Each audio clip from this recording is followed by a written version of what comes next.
welcome, most importantly, my wife to this budget briefing, and to our finance team led by Keely, and my chief of staff, and all the cabinet secretaries that are assembled here. Substantively, from Health and Human Service, Mark Galley, who I imagine you may have a few questions for him at the end of this briefing. I also want to thank everybody that's watching this online, and I want to, in advance of the presentation, state what I stated last year, and that is a request for forgiveness, that I don't enter into the process of the budget lightly, but thoughtfully. I've spent the last many months working on the details. Of this document. I take deep pride in that process, and as a consequence, I take it upon myself to make the presentation, to brief you on the details in this budget. That may be a deviation from the past, and for some, I know last year was a pattern interrupt, but I want you to be prepared that I'm going to extend this as a new pattern. And I do that because I want you to know what my priorities are. I want you to know what matters to me. So there's no ambiguity, so I can distill the essence of what I think is important as we set the tone and the tenor for the new year. The budget for me is not just in the broad strokes a statement of values. It also is a statement that sets a tone and tenor of prioritization to advance those values. The budget is not what, it's not why, it's a how document. It's the application and the implementation of our ideals. And so I will lay out in prescriptive terms some of our goals and tie them to specific budget requests that we'll be asking of the legislature, and then I will avail myself to as many questions as you may have. We will begin, though, if I may, with just a bit of a preamble, because I think it's important. There's almost, it seems at time, a California derangement syndrome going on in popular media, that somehow our best days are behind us, that somehow California is not hitting on many cylinders. I think it's important to note that we are enjoying not just record unemployment, low unemployment of 3.9% from a peak of 12.2%, but we're also enjoying 117 months of consecutive net job growth on our way to 118 months. That's unprecedented in California history. Over the last 5 years, the state of California has averaged 3.8% GDP growth. On average, 3.8% GDP growth. That outperforms states like Texas, Florida, and other states that are often deemed competitors of the state of California. We're enjoying record surpluses. We have seen our bond ratings increase not once but twice in the last 12 months, and we are paying down an unprecedented amount of money in terms of our debts and our long-term obligations. I'm proud of all of that. We lead the nation in startups. We have innovation running through our brains and our veins. We lead the world in our system of higher education, conveying more talent than any other state and or nation on the globe. We have more engineers, more scientists, more researchers, more Nobel laureates than any other state in the nation. We lead in two-way trade. We are #1 in manufacturing. I could continue. This is not a state of the state, but I want to begin there because I'm very proud to be a Californian. I'm proud of this state, and I'm proud of the budget that we are presenting today, because I am not naive about the areas where we're falling short, and will be as transparent as I possibly can be about how we can meet the moment and match our intention with real resources, not just a resourceful mindset. So 1 out of every 7 jobs in the United States of America since the recession, the bottom of the recession, has come from the great state of California. We have significantly advanced efforts beginning over the course of multiple years, and I want to compliment Governor Jerry Brown for setting the tone and tenor we've begun a process to eliminate that wall of debt. I'll remind you that wall of debt was $34.7 billion when Governor Brown took the oath of office. 100% of that debt was paid off in the last fiscal year. Remaining $4.5 billion, this is noted in that chart, was advanced. That was a significant step to doing something we have not done in this state in quite some time by any objective measures, at least a decade and a half. I would argue the last few decades we've not been in the position of having paid off all of our debts and deferrals as we were successful in doing so last year. We also committed to something that I'm just not aware of any other state in the nation. Now, I would love to be I'd love to be told otherwise, and I mean this quite sincerely, but I'm not aware of any other state that's used general fund surplus money to pay down at this rate long-term unfunded obligations. And you see here the unprecedented $9.1 billion that we advanced to pay down those unfunded liabilities. As you know, that's a multi-year commitment. In the budget that I'm submitting today, you will note that $6.8 billion will be advanced through the forecast period. And when I refer to the forecast period, I refer to the budget year plus 3 years. That's the forecast period. And this budget is a balanced budget through the forecast period. I'll repeat that because that has not traditionally been the case, even just a few years ago. The budget that we have and we are submitting today is a balanced budget through the forecast period. It commits an additional amount of resources to PERS and STRS, which I'll mention in a moment, but advances that commitment we made last year, that multi-year pension payment program. Don't get me wrong, pension issue remains daunting in the state of California. By our estimates, $250.6 billion. Now, not all of that is borne by the state. All of you, I know, are familiar with the STRS component of that. Not all of that, $101.99 million, is a state obligation. So you can net it out to about $181.99 billion. We have a STRS challenge, nonetheless, 65.7% funded, and a PERS challenge at 69.5%. Those are numbers that are the latest numbers. We're waiting for the new numbers to come out. Those numbers are from June 30th, 2018. And so I make that point to contextualize the importance of this line on this document.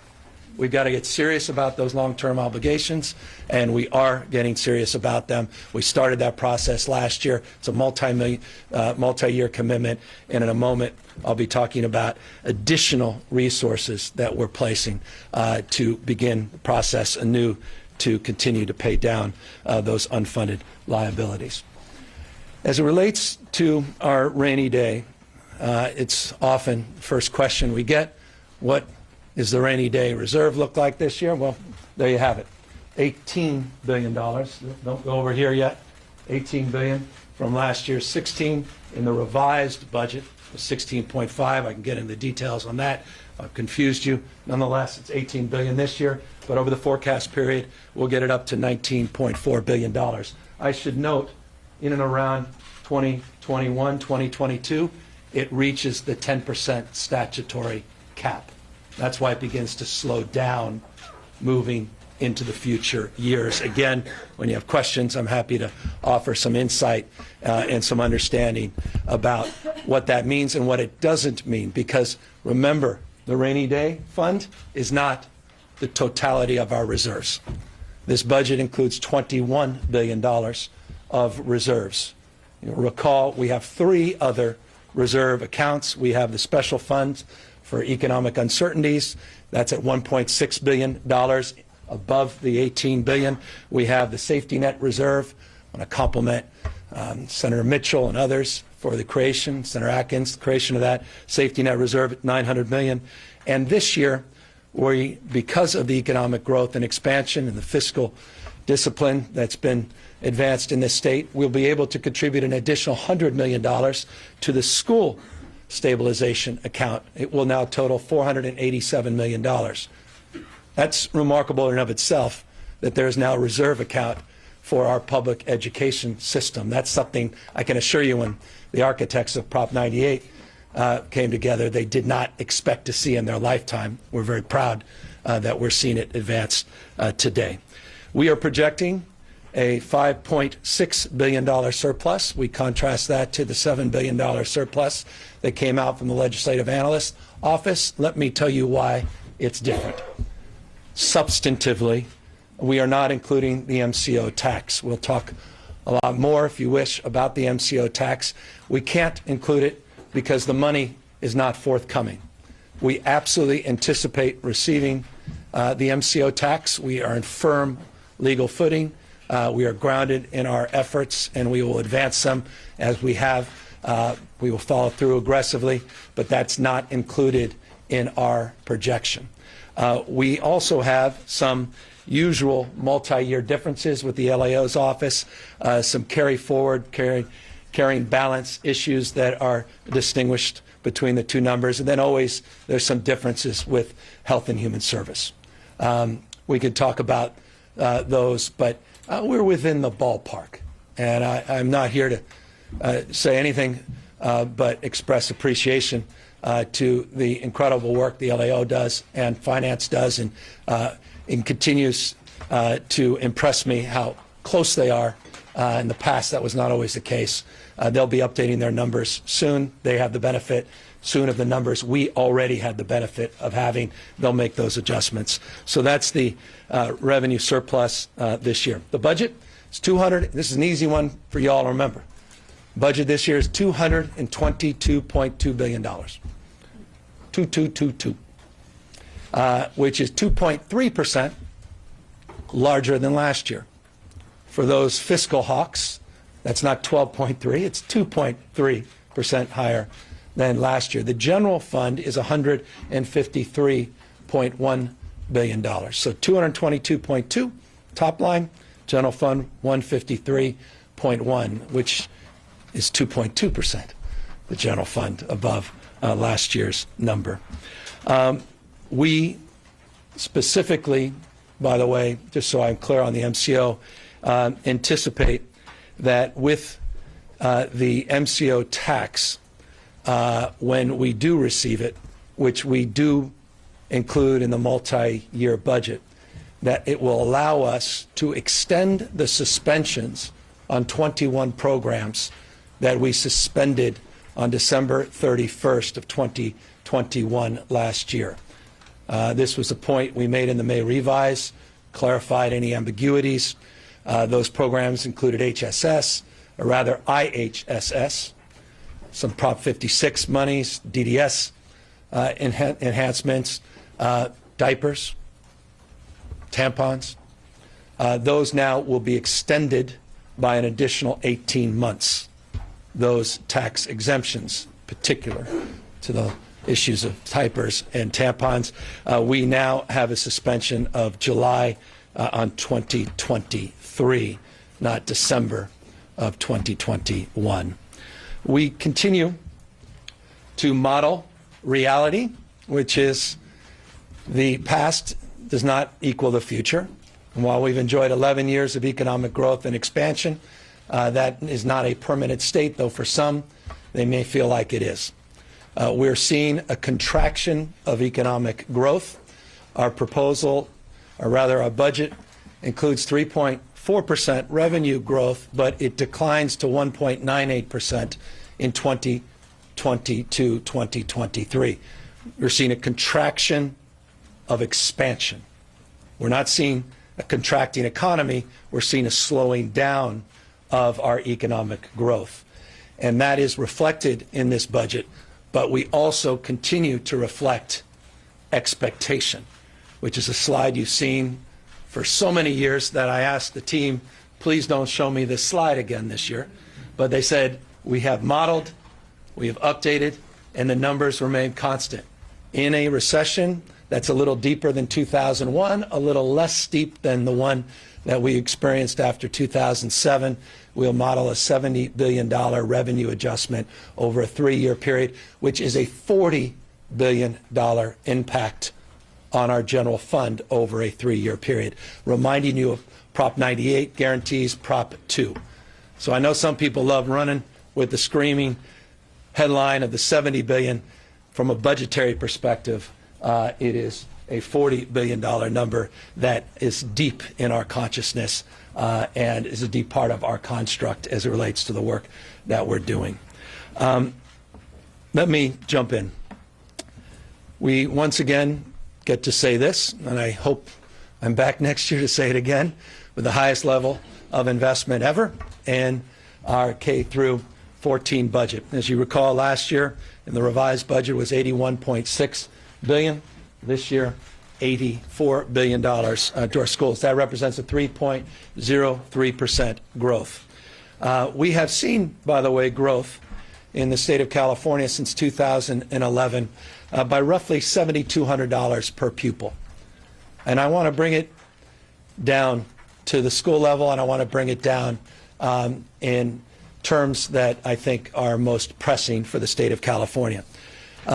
While that progress is numerical, and it certainly is represented in California's state ranking, none of us are naive. None of us are spiking the ball to suggest, despite those improvements, we still haven't moved these numbers as far to the right, your right, as we would like.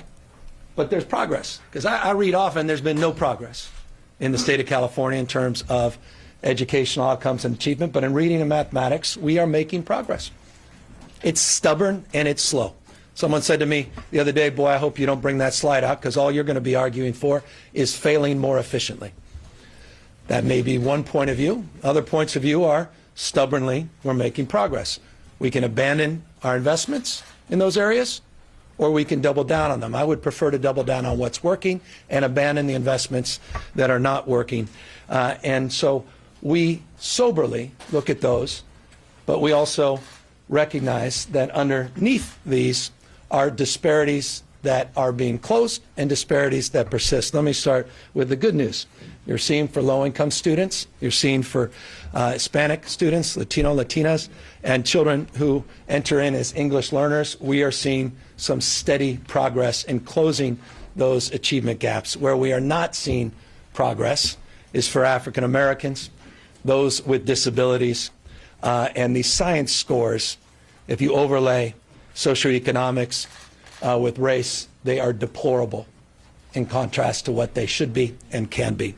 So that's the bad news. And this, I know we focus a lot on. We have to start getting serious and do something about it. Here's what we posit. Here's what we argue in our budget. We believe the biggest achievement boost is fully prepared teachers. I hired Linda Darling Hammond. You did. She said yes to me. You're paying for her salary. Linda's an expert in this space. She has studied best practices across the United States. We did a deep dive of last year. Why is Massachusetts outperforming California? Why has New Jersey made some real progress in the last few years? We did a deep, deep dive. For all of the fanciful things, it's not that damn complicated.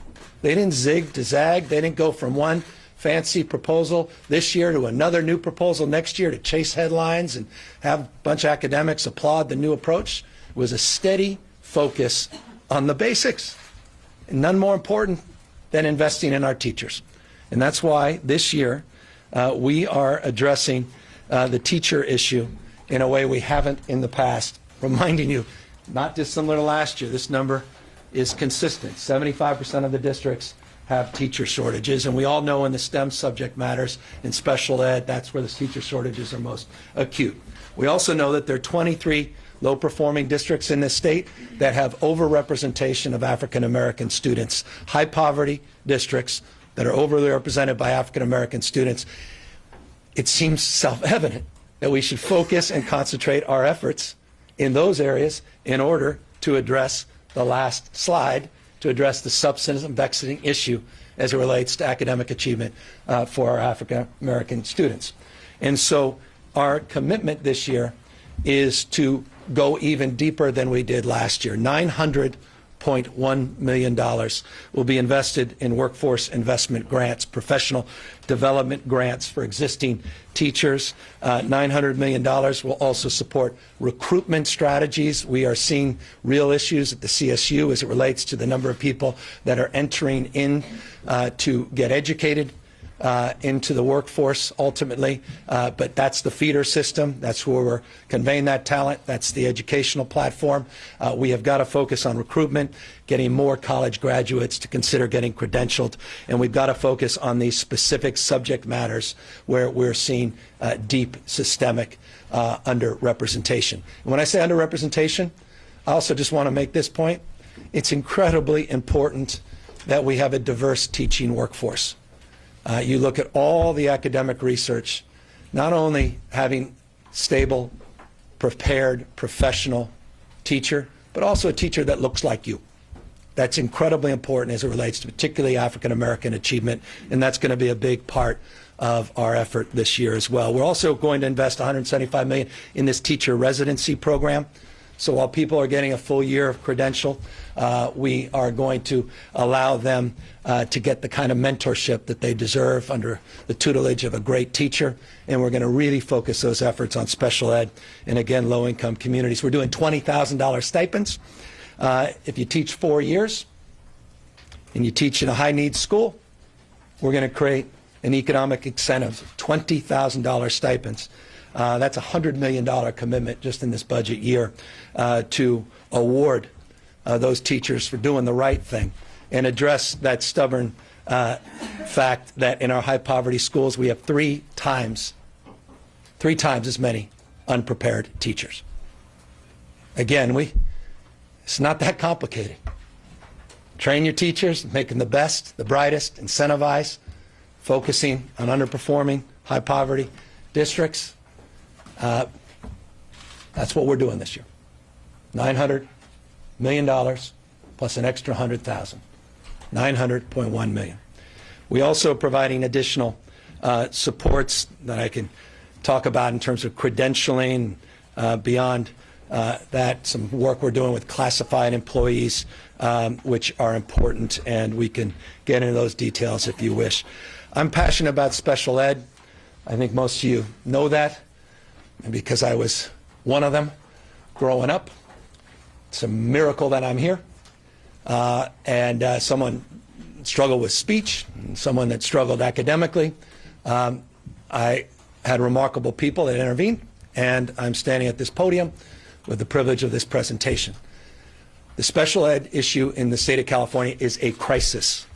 You can sugarcoat it, but it should not be. And again, you guys know I try not to use that word or overuse that word, but it's a crisis, and it's a real shame.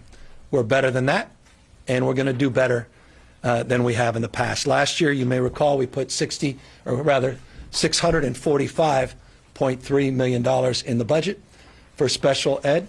This year, we're putting $895 million into special ed. So building on last year, we now have a total of $895 million to focus on training and diagnosing, focus on deep commitment, something my wife talks to me about all the time, social emotional learning, the deep focus on early intervention. We want incentivized payments to get in earlier, focus on 3 to 5 year olds, not wait 5+ years old, so it's money to incentivize earlier screenings, some preschool grants, but a significant enhancement in this year's budget. I can get into the SEPLA issue, which you all, those local plan areas, which these are going to be tough reforms. My eyes are wide open, but for the SEPLA community, we're going to lean in. It's a multi-year commitment, but we are advancing those reforms that I hinted at in last year's budget and budget presentation. On the LCFF, a lot has been written about the LCFF. I'm a supporter of the LCFF. I'm not walking away from it. But I recognize what the audit recognized, that we need some more transparency. We need more accountability. I'll remind you, we didn't wait for the audit findings last year. We anticipated them. About half of the audit findings, plus or minus, we can quantify that, we addressed in last year's budget as it relates to the LCAPs and the dashboards, more transparency models, more technical support for the districts, et cetera. But we recognize we have more work to do this year. Here's substantively what we want to do. We want to provide $300 million to our lowest performing districts for these opportunity grants that would allow for, as an example, extended learning, more technical assistance. So substantive investment of $300 million to address some of the areas, not just the technical issues of transparency and how the money's flowing, but moreover to address the purpose, the thrust of what the LCFF was all about, which was closing gaps and addressing the needs of ESL and addressing the needs of our diverse communities. These block grants powerfully will be invested in that space and I think ultimately advance that cause. I am someone that believes in community schools. What I mean by community schools is partnerships, public partnerships, not just public-private partnerships. Those are the kind of partnerships where we build capacity, existing capacity, and we leverage that. Wellness centers, bringing health community into our public education system. And I'll be talking a lot about this new proposal called, lazily in bureaucratic terms, CalAIM, which is a big part of advancing that thrust on those kinds of public-public partnerships. But we're putting an additional $300 million up in the community school space. And I want to just compliment Member Chu, among many others that have been pushing us to do more in this space. It's the integration of mental health, physical health, adolescent mental health, not just physical health, and continuing to build capacity. We're also investing in 21st century skills. Last year we seeded our CS for CA program, which was our computer science for California program. We're doing more this year. We're doing $10,000 incentives for certification programs. We're going to be distributing statewide best practices. We're going to be building capacity with the private sector to help support our efforts. So we have a big initiative on computer science education. And then, because I would be remiss, perhaps the real reason my wife is here is she's been working on the issue of student meals. These things become important to you when you have 4 kids and you adjudicate the why. They're still having pizza and burritos and not eating healthy and well, and you read those damn headlines coming from Betsy DeVos and the Trump administration rolling back the good work of the Obama administration, particularly Michelle Obama. Rather than complaining about it, we're going to do something about it. We have not, except 2006, 2007, so last time we touched this program, the old Moscone nickel. That's for folks here that have been here too long, or maybe a long time. No one's been here too long. You'll remember what the Moscone nickel is. We're going to increase our contribution on our school meal programs to provide more nutritious meal options and increase participation and access. That Moscone nickel is quite literally 24.45 cents. That's our per meal supplement to the federal government's $2.3 billion contribution. State provides $173 million. It works out to 24.45 cents. We're going to increase that Moscone nickel by 40%. You do the math, but I'll focus on 40% because that sounds better than just saying we're adding a few cents to every meal. But this is a significant expansion, $70 million investment in this space. There's a $60 million component, $10 million component. You can ask me about that, but it's $70 million in this meal space. I also want to acknowledge Jen is going to be leading a task force in this effort. She already's de facto been co-chairing it, working with Kat Steyer and others that have been doing this specialty crop initiative. We're putting an additional $10 million in this farm to school program. Again, just trying to connect our agricultural community to our school districts in a way we haven't in the past. We're very enthusiastic about this, and I'm very grateful to Jen's leadership on this.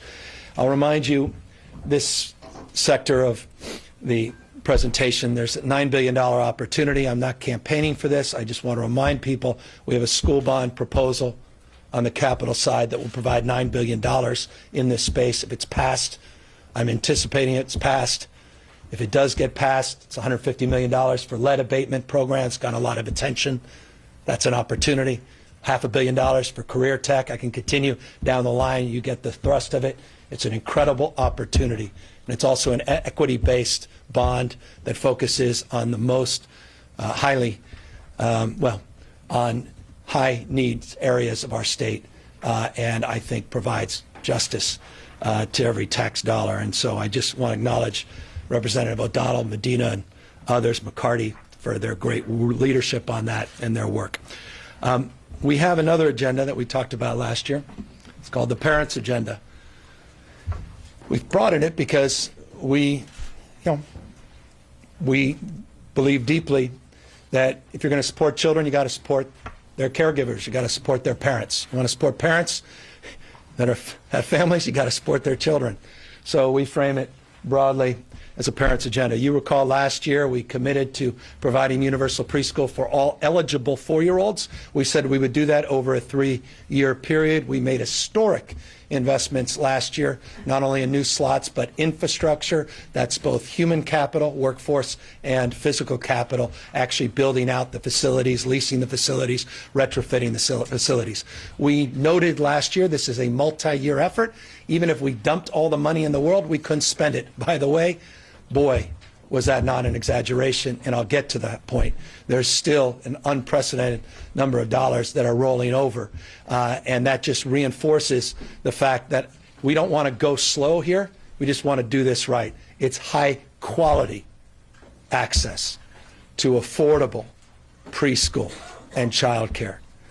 Let us not make the mistake of getting ahead of ourselves. Let's do this right and thoughtfully. You'll recall we put a task force. We funded the task force. We got the coalition to end all coalitions participating in this task force. They're laying out a strategy to integrate with our full-day kindergarten programs, our TK programs, to really look at the state infrastructure, build that architecture physically, literally, and also figuratively, and begin that process over the course of the next few years. We also provided in this space last year some collective bargaining support for our child care providers, which will create an advocacy arm in this space, the likes of which we have never seen, which enlivens me and is one of the principal drivers, not only to provide for the investments in supporting our caregivers, disproportionately women of color, to provide equity and support, but also to provide advocacy. We put more money in full-day kindergarten last year, some $300 million. We created this new Surgeon General's office. We are a nation state. We might as well have our own Surgeon General. She's probably the best decision I made last year. Universal approval ratings for our Surgeon General, my wife's old friend, focusing on ACEs. We put $107 million for trauma-informed training up last year. We focused on enhancing and advancing our home visiting black infant program last year because incredible leadership of Holly Mitchell. We put a just unprecedented investment in CalWORKs, $157.5 million for stage 2 and 3 supports. We increased our reimbursement rates to 50% of federal poverty. We increased our efforts on paid family leave. Again, the goal is 6 months, went from 6 to 8 weeks. We increased the reimbursement rates, and we did a number of other things.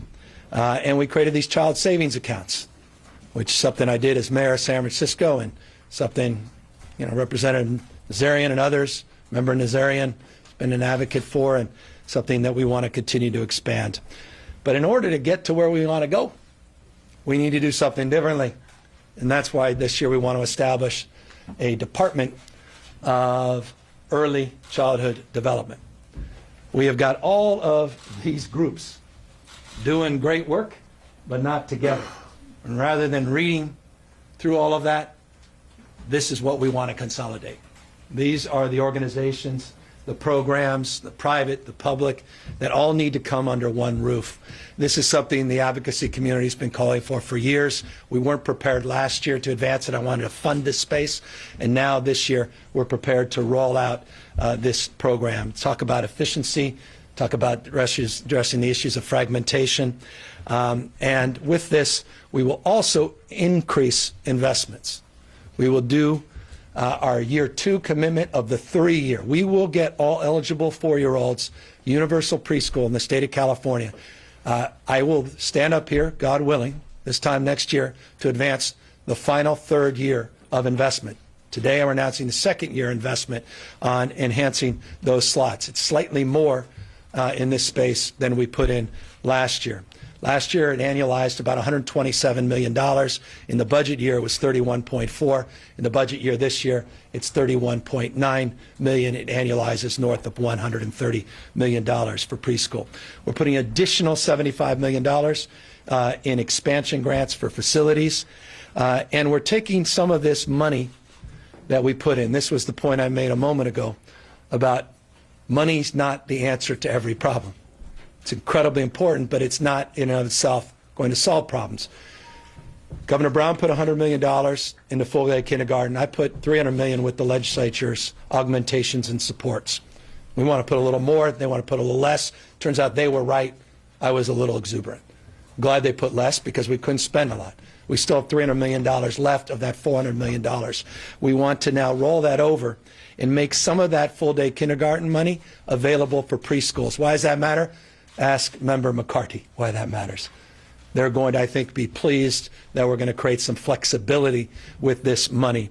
You'll still have plenty of resources this year, we believe, for full-day kindergarten, but we want to make some more resources available for preschool capital, which I know was an end-of-session issue, and we recognize it as a legitimate issue and want to create some support for it. We're doing $53.8 million of additional support for CalWORks Stage 2 and 3 for child care.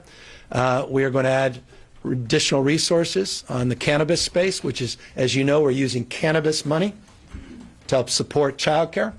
There'll be more cannabis resources this year than last year. For those that believe that that is going backwards, you will be disabused of that later in my presentation.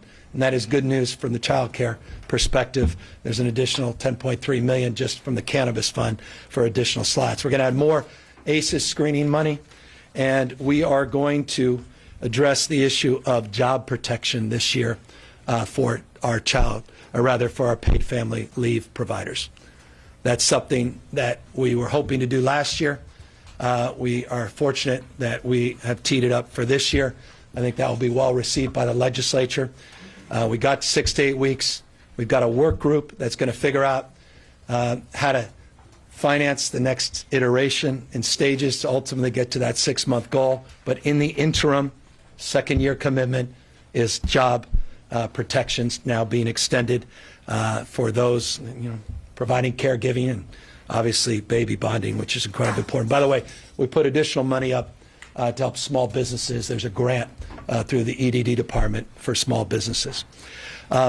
Because Holly Mitchell would be outside protesting me, I say that lovingly. We do additional resources for CalWORks. Never enough, but additional $98.1 million in CalWORks. There's also some child support collection work that was unfinished from last year. I want to thank the legislature for their work in this space. I heard you. We included some money this year, $17 million in that space as well to address their prioritization, which was wise. On the issue of higher education, we're putting in some $786.8 million of additional resources in higher education. $200 million at the CSU, ongoing to 5% increase. 217.7% at UC, 5% increase. I want to remind folks, I'm actually a current member of the Regents and Board of Trustees. If I were a member of that board, I would need to be reminded of this. Close to 8% and 6.9% increases last year. Those are baked into the baseline, plus an additional 5%. 12+%, not too bad. In fact, I'll put that up against any 24-month higher education budget in modern memory. Is that an overstatement? Broaden that. In memory, in fact. Well, recent memory. I just make that point because I know the appetites of my former colleagues and current colleagues on the UC Regents and CSU Board of Trustees, but that's ongoing money. That's the most important money. We're advancing it. $370 million for community colleges. We are doing a number of things, community college, including developing zero-cost textbooks, providing legal services. Member Rubio and others advocating for Dreamer liaisons, and we include money for that. We want to expand books for dual enrollment. We have enrollment growth projections in there. We're doing some part-time faculty office hour pilots and some other faculty hiring pilots, which I think will be well received. And we're also doing $83.2 million for apprenticeships. I made a commitment, a 10-year commitment, to get 500,000 earn and learn apprenticeships. We had 75,000 when I took the oath of office. Today we're over 93,000 apprenticeships in the state of California. We want to continue down that path. There's $83.2 million in this space. And I say in this space because we want this to be a collaboration with our system of higher education, particularly our community colleges and our workforce development agency. We're also creating an apprenticeship council to really start looking at regional strategies and to build stronger industry partnerships. We're not even close to where we need to be with the private industry to help supplement our efforts. And so this is a collaborative approach. It's one that I think is long overdue. I don't think it gets in anyone's way. It just expands as a circle of opportunity to advance our efforts. On the issue of student loans, we have been meeting with a lot of experts in this space. We have quietly been putting together a work group. I want to formalize the student loan work group to focus on repayment programs, loan forgiveness programs, better notification strategies, and some issues around repayment options. I want to really codify this loose advisory committee that I have and make it more public and real. And I want them to come out with some bold recommendations that we can advance. Legislature may have their specific ideas this year. I look forward to hearing them. In the absence of that, we want to be prepared for next year's budget to do something big in this space. We also provide real money in this space for more outreach, the Student Aid Commission, to connect with those that are currently struggling with debt. Cal Grants, last year we put $96.7 million up. It was part of our parents' agenda to focus on parents with children that are making a go of it and recognize their responsibility not just to themselves but their families to get their own education. That was significant enhancement. We want to add to that with an additional $21.6 million this year. We also want to improve efforts, and that's the reference here, to increasing opportunities in underserved communities. I have been so impressed with this DRIVE coalition out of Fresno, this public-private partnership of the region's leaders. They have put together a remarkable plan. They deserve to have that plan supported, not just rhetorically through a press release or a press conference, but financially. We'll make a down payment on that plan by putting $33 million in to coordinate with UC Merced, and rather UC Merced, but also Fresno State. We've got partnership with GoBiz, Department of Agriculture. It's an exciting project. If you want to see the details, go online and read their proposal. We also are doing a workforce development plan, $17 million to focus on a K through 16 collaborative with the DRIVE folks to focus on workforce needs. They're underrepresented in terms of number of accountants out there, and teachers, and nurses, and we really have a targeted program in that space. By the way, where does that come from? I have a higher education advisory committee.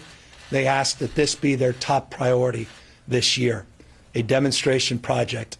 And if they can prove it works here in Fresno, then we can go to the Central Coast, inland California, and don't forget the North Coast of California as well. So that's the bucket in higher education. On housing, last year we did something that we have simply not done in the previous years.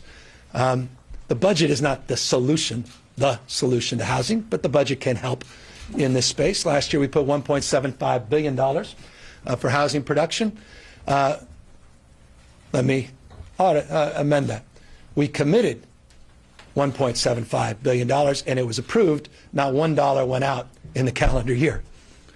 So the good news for those that feel like the status quo is untenable, you're right. And the good news is the money now will start flowing. For those that are interested, I am, so forgive me again, my preamble. I'm going to express that interest publicly. We have $125 million of the $250 million we put up for the cities and counties for technical assistance. Those dollars, the local dollars, go out this month, $125 million of that $250. And then $125 million, the remaining, goes to the regions in February. So those dollars going out in January and February, all $250 million. We did $500 million for this infill grant program. We have $85 million that's over the counter that's available to everybody this January. I say this because if I'm a county person, you should know that, and you should get to that counter and start applying for those dollars. The rest of it, the $410 million, is a competitive process. It goes out this April. It's a big chunk of money going out this April on the infill grant program. Remember, that's for sewers and lighting hookups, roads, sidewalks, and the like. Something when we sued Huntington Beach and those 46 other cities came in saying we'll never meet our housing goals, they said because we can't afford to do it because of our infill needs. That's why we put $500 million up. Those dollars are being made available in January and April. We have $500 million of a low-income tax credit. It was $85 million when I got here. It's $500 million because of the support of the legislature and Phil Ting and a million others upstairs that are now upset I didn't mention them, that advocated for this over the years, but we got it done, and that's for new construction. All those applications are being reviewed, and they go out this year. We also have $500 million loan program. When I got here, it was $43 million. Now it's $500 million. I just want to remind people the work that's being done in this space. Those dollars go out, $200 million of that $500 go out in January, $140 of that's over the counter, $60 million's around innovative housing. People are wondering what we're doing in that space. We're actually subsidizing and strategizing through our loan program strategies to invest in that space. These are, again, loans to developers. And we have $500 million that we put out, just maybe you weren't aware, in November of last year, $500 million went out, the No Place Like Home money. We still have $1.5 billion. That's for supportive housing. That went out. The bond was sold, rather, in November of last year. And then we have the Prop 1 money. That's the $4 billion that was approved by the voters. Those dollars go out, and that's for transit, infill, multi-housing, et cetera. I remind folks what we did on the enhanced infrastructure financing districts. I want to applaud the legislature for supporting those efforts, removing that 55% threshold on voter approval. We enhanced that opportunity, and we want to see more EIFDs throughout the state of California. We did the executive order on excess state properties, which was important, and you saw a new executive order went out on homelessness that is fast-tracking with more intentionality our efforts in that space, and I'm happy to amplify. We are this year leading an effort to do more to prepare sites for development. We're going to focus on accountability. We're going to focus on pre-zoning and pre-clearance. We've got new RFPs coming out on excess lands. As you know from last year's presentation, we're refining the $3.5 million goal. I hope we start seeing that represented, that goal is being refined. That $3.5 million goal was a stretch goal. We said last year in the budget that we're going to materialize that goal at a regional basis through the RHNA process. We're moving from the 5th to the 6th RHNA cycle that ends the calendar year of 2022. Those numbers are coming in real time. You saw the SCAG numbers coming in as one example. I think it was 1.35 million units. Those become now new targets, new goals, and the sum total of that will be the new $3.5 million goal in terms of how we actually implement by region, more prescriptively, more strategically. I also put together this new kitchen cabinet. We're going to have some new announcements on personnel. I've just had enough with TCAC and CIDLAC and OPRs and CalVets and HCDs and CalHFAs. 6 of you understand what the hell I just said. No one else does, and that's the point. You got all this money. You got all this roadblocks. It's time to get the CIDLACs working with the TCACs and the HFAs. And that just requires leadership, and we're driving that leadership. That's about, that's just good governance, and that's about distributing funding and technical assistance. We also are moving forward with fee transparency. As you know, with the school bond, not advocating pro or con, we have some fee reforms that were included in that school bond. We believe we need more fee reform in this space. I know there's legislative leadership in this space. I want to applaud that, and we're committed to that. Please ask me about redevelopment because I have an answer, and I'm happy to go into details. But I think it's important to know this year $6.8 billion is being invested in this space on housing, because I'm not sure that's often reported or even known. $6.8 billion. I could break that down and I can answer the redevelopment question in a way that I think it deserves to be answered, and that is honestly, not ideologically. On the issue of homelessness, we're investing over $1 billion yet again to address the issue that defines our times. The new numbers that came out are from last year. The new numbers that showed a 16.5% increase, 150+ thousand people in the state of California, not all living out on the streets and sidewalks, some sheltered, most unsheltered. Those numbers are from last January. Those are numbers we inherited. Those are the numbers I now hold myself to a high level of accountability to address. You saw an executive order last week. I don't need to go into details of that in terms of our intentionality in this space. You recall we put $650 million of emergency grants in last year to help support the cities and the counties. Cities got $275 million, counties $175. The COCs got $190 million. We also did legal aid, SSI advocacy. We did some child welfare support, student rapid rehousing, $52.9 million for student rapid rehousing.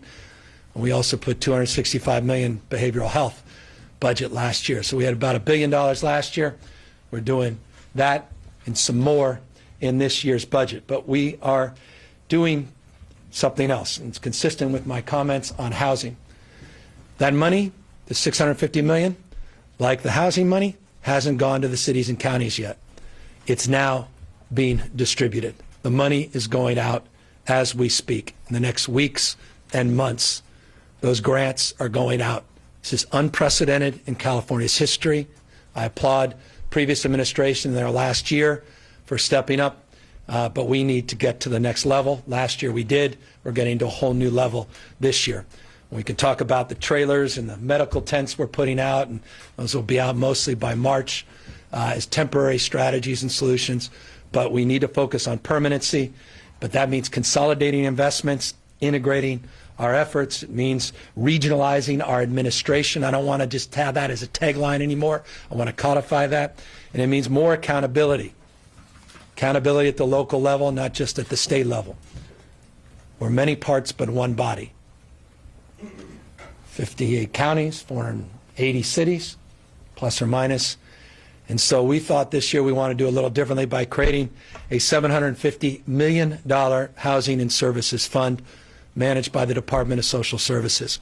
Focus is on a single place within regions with these regional administrators to focus on linkages, rental subsidies, case management, support our board and care homes, rapid rehousing, job training, integrating with the CalAIM program I'll talk about in a moment, enhancing and advancing these 100-day plans, which we've been talking about the last few months, making sure those $650 million of emergency grants are being well invested and amplified. We're going to engage landlords directly. We have never done this in the past. We believe this is the first in the nation state-based housing investment vehicle of its type. It is a novel strategy. It's a new strategy, and it's not without its pratfalls. It's not without its administrative hurdles. So I'm not here to suggest we'll snap our fingers and overnight we'll have a new vehicle and everybody will integrate their strategies. This is going to be a multi-year effort to display, I think, a different level of discipline and muscle memory and build-up to begin to leverage each other as opposed to leverage from each other more resources, but to force and compel partnerships and capacity building. A big part of that is the CalAIM program, of which $285 million will be in the behavioral health space that will be targeted with more precision to the issue of homelessness. And again, I keep previewing that. I think it's time to now talk about that in its relationship to the issue of housing. We are focused on a once-in-a-lifetime, well, maybe my lifetime, not some of the younger people here, opportunity to transform the Medi-Cal system. And I brought on Mark Ghaly for one purpose, besides his personality, which is very amenable. He's here. It is his expertise. He has city and county expertise, but he's also an intellect. He's an academic, but he's a practitioner. And he has spent the last 9 months, in fact, this was his interview. He said, I'm not interested in this unless you're interested in innovation and transformation. I'm not here to add 10% to the budget, 3%. He says, I want to change the incentives because I know how the incentives work and I know how they don't work. I want to integrate mental health, substance abuse. I want a behavioral health mindset. I want to focus on wellness and prevention.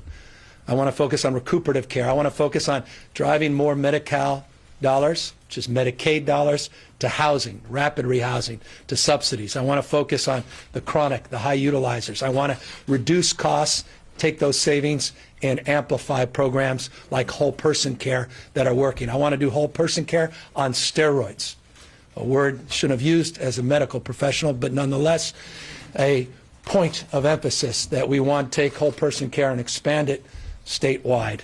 All of that made sense to me, and the good news, it's being socialized with all of the tectonic plates of influencers in the state, and most are favorably receptive to it.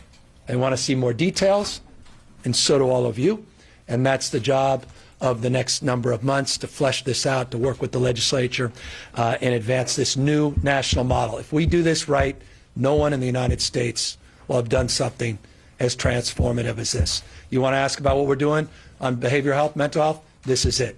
You want to talk about what we're doing on substance abuse? This is it. You want to talk about reform at the county level and accountability, transparency? This is it.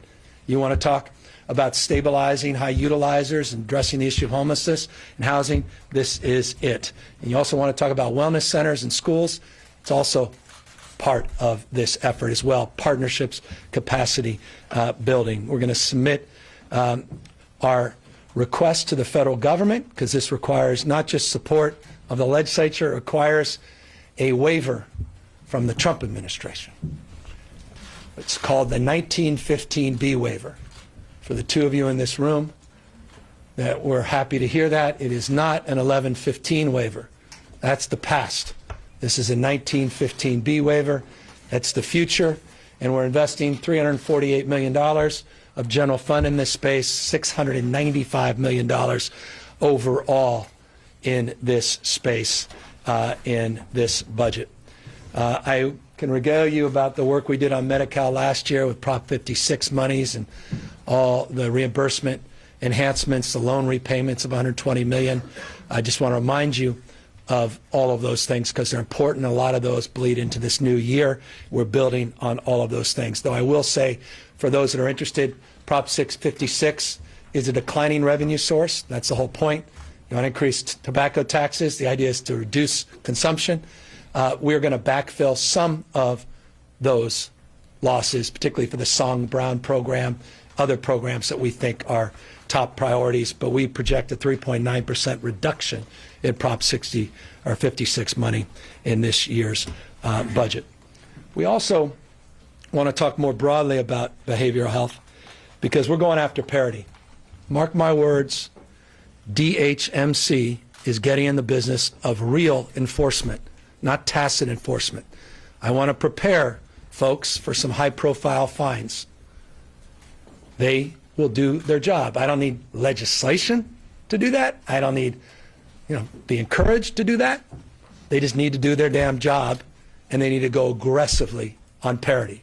I've been talking about this for too many years, and I'm saying this looking in one of these damn cameras because there are folks out there that are not doing the right thing, and they will be fined, and they will be held accountable, and I will deeply highlight their lack of accountability in this space. And so we are going aggressively on the parity issue as a mandate and a mission for my team over there, and I just want to applaud them for recognizing the imperative.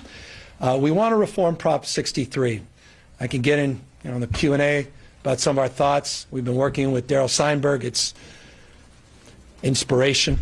We've got a team. Tom Insel, as you know, we hired, used to run Obama's mental health work. They've been mocking up some ideas. It's not just, we just want to clarify it. We want to focus it. We also want to get more serious about this reversion policy. We still have people sitting on a lot of reserves. Last reserve number I have is $539 million of reserves folks are sitting on. They're not spending.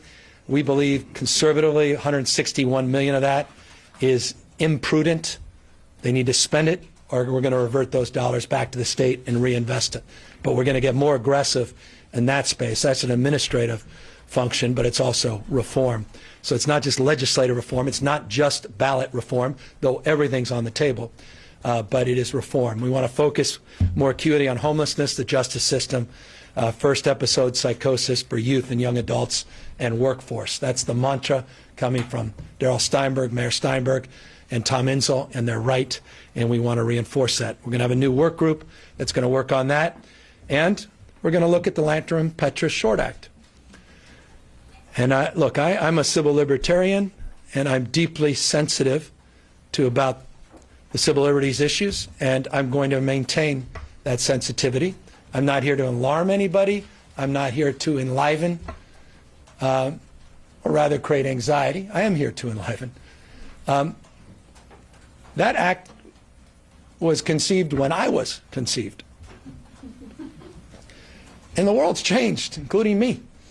And I just think we need to meet the conditions that exist today. And so we're leaning into that. You're going to ask me what specifically. I'm going to hew and haw, try to misdirect you. You'll be left wanting, but that's intentional because we are working through the details of this, and it's tough stuff. And in fact, my staff said, we hope you don't bring that up today. But I felt it necessary to bring it up because I just want folks to know where I am on this, and know that also just ties into Cal-AIM as well. I'm so proud of our work in this space, healthcare. No state did what we did last year. I know, some folks are just in the business of focusing on small things, but we're doing big things. And I say that to make this point. Last year, there was so much attention given to expansion, regardless of your immigration status, 0 to 26. We were proud of that. But that was not what we did last year. We did the biggest, deepest dive subsidies for the middle class of any state in American history. We deepened subsidies for people earning 250 to 400%. We expanded subsidies for families earning up to $150,000. That's folks earning up to 600% of federal poverty. No one did what we did. Covered California at less than 1% inflationary growth in terms of costs. No one does what Peter Lee does. I'm really proud of their work. I'm proud of the work of this state. We made progress on Prop 56. We made progress on prescription drugs. I'm going to talk more about that. We deepened those subsidies. We focused on value-based payments and mental health and workforce. This year, we got to get serious about reducing health care costs in a much more transparent and meaningful way. When I talk about transparency, we mean transparency. More data. We want more options for coverage. We want to reduce costs of care, and that's why we think it's important we create this new Office of Healthcare Affordability that will do much of this. There's been a lot of consolidation with providers. There's a lot of regional disparities in terms of costs. We're going to highlight those regional disparities. We're going to create specific cost targets for all sectors to achieve, and we are going to assess penalties if they don't achieve those targets. If that didn't wake up members of the system, I don't know what will. Now, that's rhetoric. I hope it not bluff, and it's incumbent upon all of us to truly architect that strategy. But I'm showing you what the intention is, and I'm letting you know based on what we did last year, we mean business. We made a lot of progress last year, and we're going to make progress on this year. We have a public option. Just so folks know, California has a public option. It's called Color California. It has public health plans, Color California, and of course, Medi-Cal. We just want to strengthen our public option. And so we have a lot of work that we're doing in that space to expand eligibility and create more opportunities. Very excited about this. I keep looking over there to Mark Alley. That's why he's here, because he's a big part of this budget presentation. We are signaling in this document our intention to go after surprise billing. I'm not holding if you're going to ask me where I am on, was it 1161, choose bill? Maybe I'm not 1611, not 1161, proving the dyslexia. I am not committed myself to that bill. I'm not but I'm committed to the spirit of those efforts, and I just want to make it clear that we need to do more in that space, and we are committed through our trailer bill process to do that. The blanks will be filled in over the course of the next few months. We've been mocking some of that up. That, by the way, is something they also didn't want me to talk about today because they knew you'd ask prescriptive, specific questions, but know that we are leaning in and hold me to account. We're expanding coverage, regardless of your immigration status, for all of those 65 and over. We believe in universal health care. We believe that universal health care lowers costs for everybody. We believe the evidence bears that out. We believe it's the right thing to do morally and ethically. We also believe it is the financially responsible thing to do. Some don't believe in doing the financially responsible thing. Some don't believe in the morality and ethics of allowing people to die on the streets and sidewalks, or, God forbid, get the flu and then allow you to get the flu because we didn't invest in a flu shot. I would prefer to invest in the flu shot. I would prefer to invest in keeping people out of emergency rooms. I would prefer to spend less money and do the right thing. So I am proud to support that expansion, and I want to thank, from Durazo to Rambula and other members upstairs that have been fierce advocates on this. They deserve credit. But also note, when I was mayor, we did this. I made a commitment.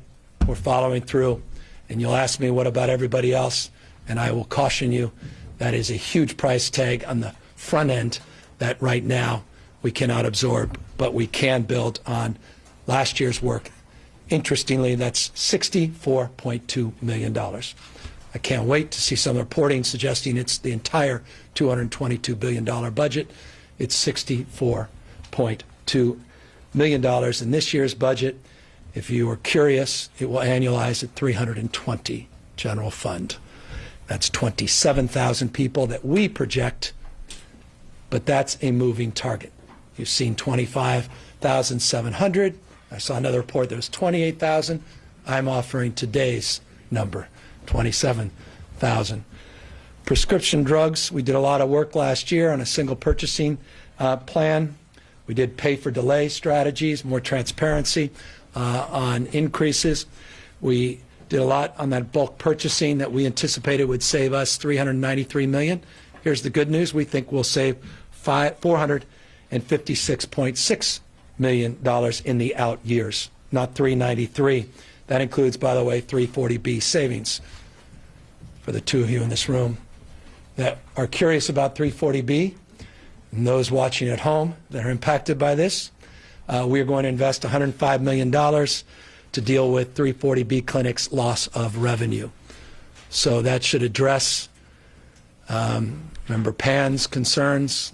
Many of the community clinics, invariably there'll be an article saying, well, we're not sure that's enough. We anticipate that, but we committed last year to work with the clinics. That commitment now is demonstrable. $52.5 million will be the general fund component on an ongoing basis of that $105 million contribution. We believe as a nation state, fifth largest economy on the planet, that we could do more on prescription drug prices beyond just being a single purchaser. We believe we can get in the business of generics. We can brand through California RX, our generic drugs program. We are already in active conversation with some of the major purchasers in this state. And forgive me in advance for not getting the details of the negotiations. One guarantee of this not working is telling you who we're negotiating with. But I can assure you things like insulin are top of mind in terms of that prescription generic program and its strategy. We're building partnerships, and we will have a detailed spring proposal on this that needs legislative support. We're also doing things on best prices, both not just nationally, but we're going to move a best price Medi-Cal proposal that looks at international best pricing. What we call the Golden State Drug Pricing Schedule also will be advanced, which will be a single price schedule for everybody. That is very exciting and very controversial. We'll continue our work at the state and county level on prescription drugs, getting everybody to pool their purchases with ours and significantly drive down prescription drugs. I just don't know of a state doing more on this than the state of California. We have a unique responsibility to show the way, and I'm very, very enthusiastic about what we're doing. We'll continue our work on Alzheimer's and cognitive care. We're going to increase our developmental services provider rates. Last year, the DDS rates increased $413.3 million. This year, we're adding an additional $96 million on top of the 413.3, so we're close now to $500 million. I recognize that we have a gap from that study. We still have more work to do in this space. I'm very clear-headed about that, but I want folks to know we're making progress. An area that I care deeply about, and you should care deeply about if you care about the issues of homelessness and those that are struggling, is the incompetent to stand trial, the IST community. We've got a 6-year pilot. We've been working on this for months. We're going to fund that pilot with close to $25 million. And we have got some work at Porterville we'll be doing and some off-ramp services working with the counties, and we're funding those efforts to tune of an additional 16, 17 million. By the way, just on the MCO tax, I may not have finished that segment.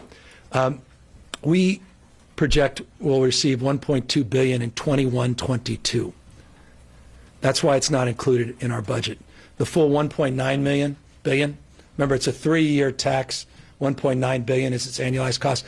That won't be included until 22-23. That's the reason we could not in good conscience include it. I just want to make that clear. We've already submitted to CMS our documents. I think we did that last September, and we're working hard to get that done. We'll get it done, and that is the long update. I will briefly condense the rest and go through a number of issues. We're going to support a vaping tax. If you say you got us on a tax increase, you got us on this tax increase, the vaping tax. It's going to be a $2 for each 40 milligram of nicotine tax. $2 for each 40 grams of nicotine tax. Basically the equivalency of cigarettes with these nicotine cartridges. It will generate, it's very difficult. I hesitate to give you our estimates on revenue.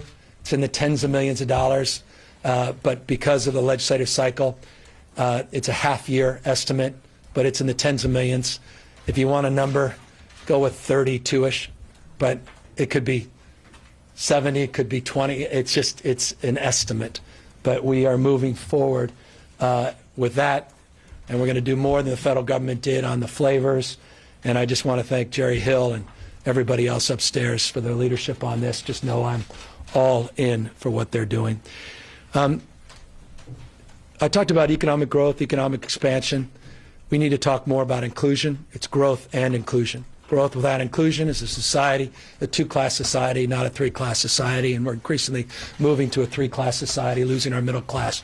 We increase the minimum wage, and I know you say that's perfunctory. I want to remind you the governor has the authority to limit that minimum wage increase on an annual basis. We moved forward with that minimum wage increase. As you know, $13 is not representative of what every county does. Cities like San Francisco and others have been at 15 for years, 15 phases in, assuming economic conditions hold 2022, 2023. We also have put that $1 billion to play on the EITC. It's just simply no other state in America has increased their earned income tax credit, their working families tax credit. And it's just an important thing to highlight. We still are working to get that monthly. The problem is we need Congress to adopt legislation and the president to sign it in order to allow that. I can get into the details of that, but we are working hard on that. We also want to do a tax cut for small businesses. That's how I started. Started as a small business person with one part-time employee, Pat Kelly. We grew that business to over 700 employees all throughout the state of California. I'm proud of that work. I remember, I'll never forget, getting that big $800 bill as a brand new business and going, does the state of California even care about what we're doing? That was one of those bills that goes to your gut and you almost start tearing up because you don't know how the hell you're going to pay for it. So we want to do an exemption on the first year of that minimum franchise tax.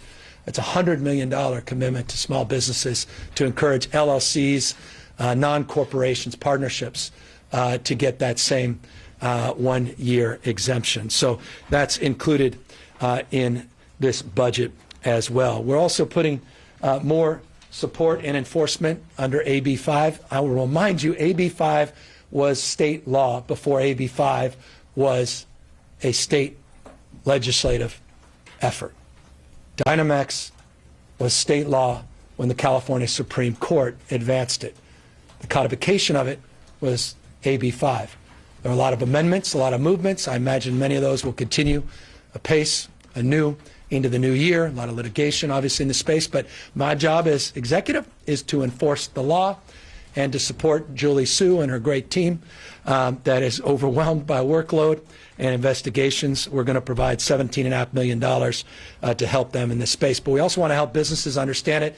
We have a new website. We have a new FAQ site, frequently asked questions, so people can get the benefit of that as well. And I want to thank Assemblywoman Gonzalez and Member Carla and others. They've been very active in this space and deserve enormous credit for advancing it, but we have a lot more work to do. Please ask me if you wish more thoughts on that in the future. GoBiz as well is going to focus on Inland Empire. We're going to provide some more positions, Central Valley, North Coast, Central Coast. We're committed to this Regions Rising Together construct. We're creating a new Financial Protections Bureau.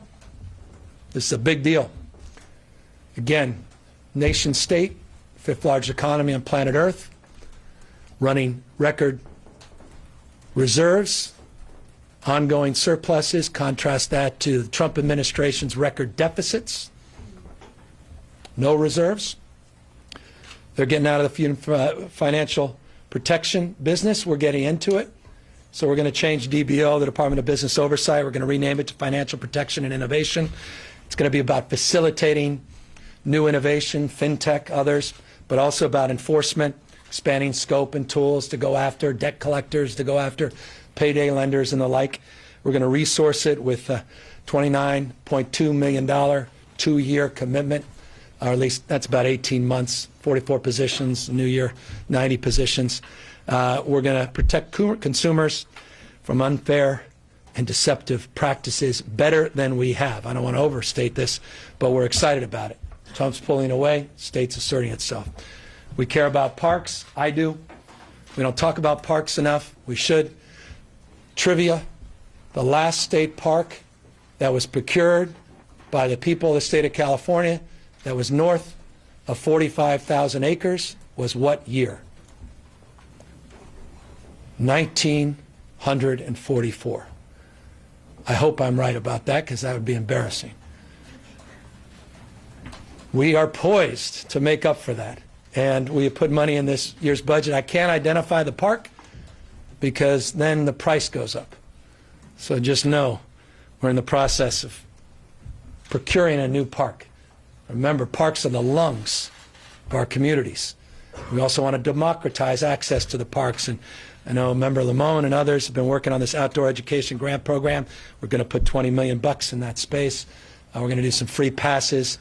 Low-income pass program is going to be significantly expanded.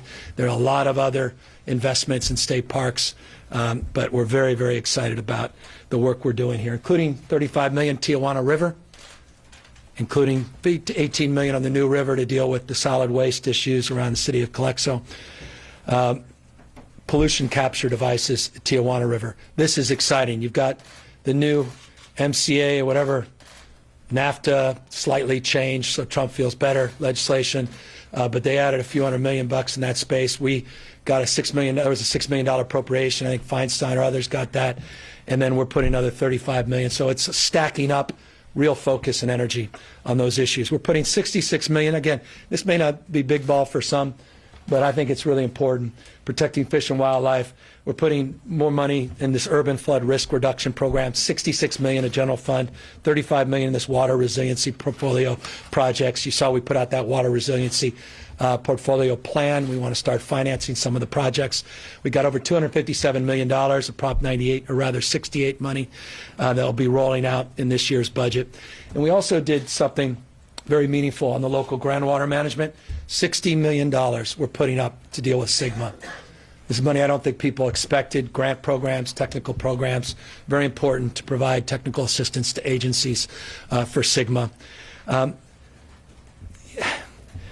I'll mention them at peril of really losing. I've lost 90% of you, but I think it's important. We put some real. I live near a fish hatchery. Perhaps that's why it's in the budget. We've got millions of dollars for fish hatchery improvements and wetlands improvements, toxics, chemicals, biodiversity. This IPMS, I was involved in integrated pest management as a mayor. We're putting money in this space. All this is in the category of Trump doesn't care, but California does. I could talk more about that. It's exciting. Speaking of which, climate. He's in denial. I mean, it's just jaw-dropping, his ignorance, arrogance perhaps, on this, but ignorance first and foremost about the hot's getting hotter, the dry's getting drier, the wet's getting wetter, the wind's getting windier. Climate change is real. California's Green New Deal has been long underway.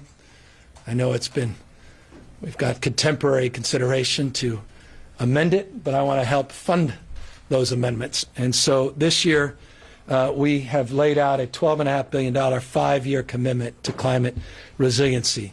Included in this is that $4.75 billion resiliency bond that's in our budget package. We are hoping to get that on the ballot. 62% of that's for flood, drought, and drinking water. And by the way, what an incredible effort.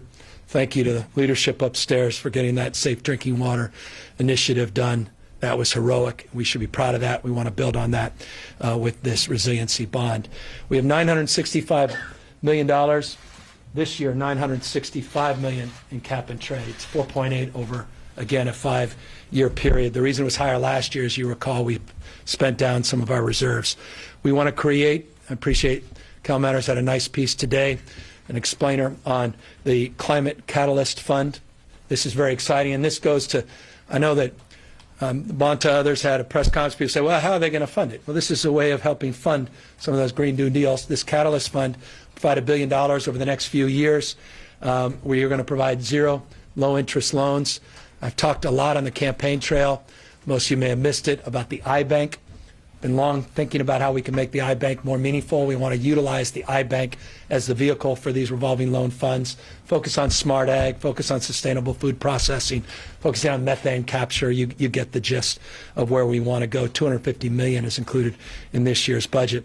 We want to deal, I know Member Garcia and others have been talking about DTS reform, fee reform, and also backfilling some of their deficits. We have some money in this budget that goes under the climate and natural resource bucket. CalGEM, which was Dogger. I think Wade Crowfoot said we went from a dog to a gem. But the only way you can go from a dog to a gem is you got to invest in the gem and polish it. That's the $24.3 million enhancement.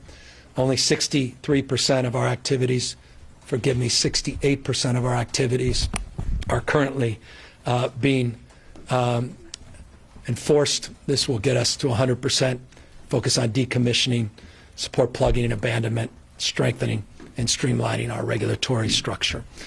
All of you are interested, as you should be, in wildfires and the issues associated with preparedness. This year's budget includes $814.4 million, both picking up from last year and new money. In addition to that is $200 million in the cap and trade. So again, north of $1 billion for emergency preparedness and wildfires. It's $465.4 in the base, $349 million of new general fund. That's new positions on surge capacity, $110 million for structural hardening. We have got Senator Dodd's new Integrated Center for Wildfire Forecasting. That's his weather data program. This budget, we've got $50 million for PSPS, but we want to rename it to Community Power Resiliency since we want to broaden the state's contribution in that space. We're adding additional $17.3 million for our earthquake warning system. That's on the operational side. I also want to move that Seismic Safety Commission under OES. That's a reform. There's some dollars attached to that. And we're going to do a research grant. This is important, CAL FIRE in particular.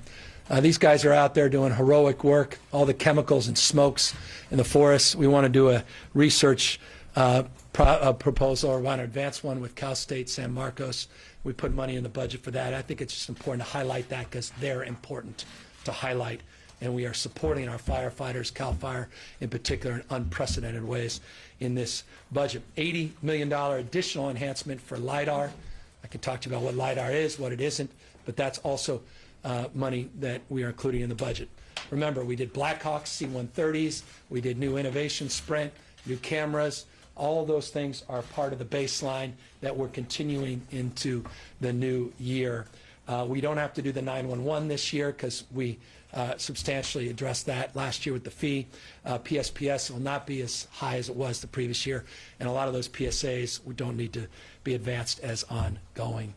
Issues of public safety. I want to close the state prison. We're going to close the state prison in high time we do it. I want to happen on my watch.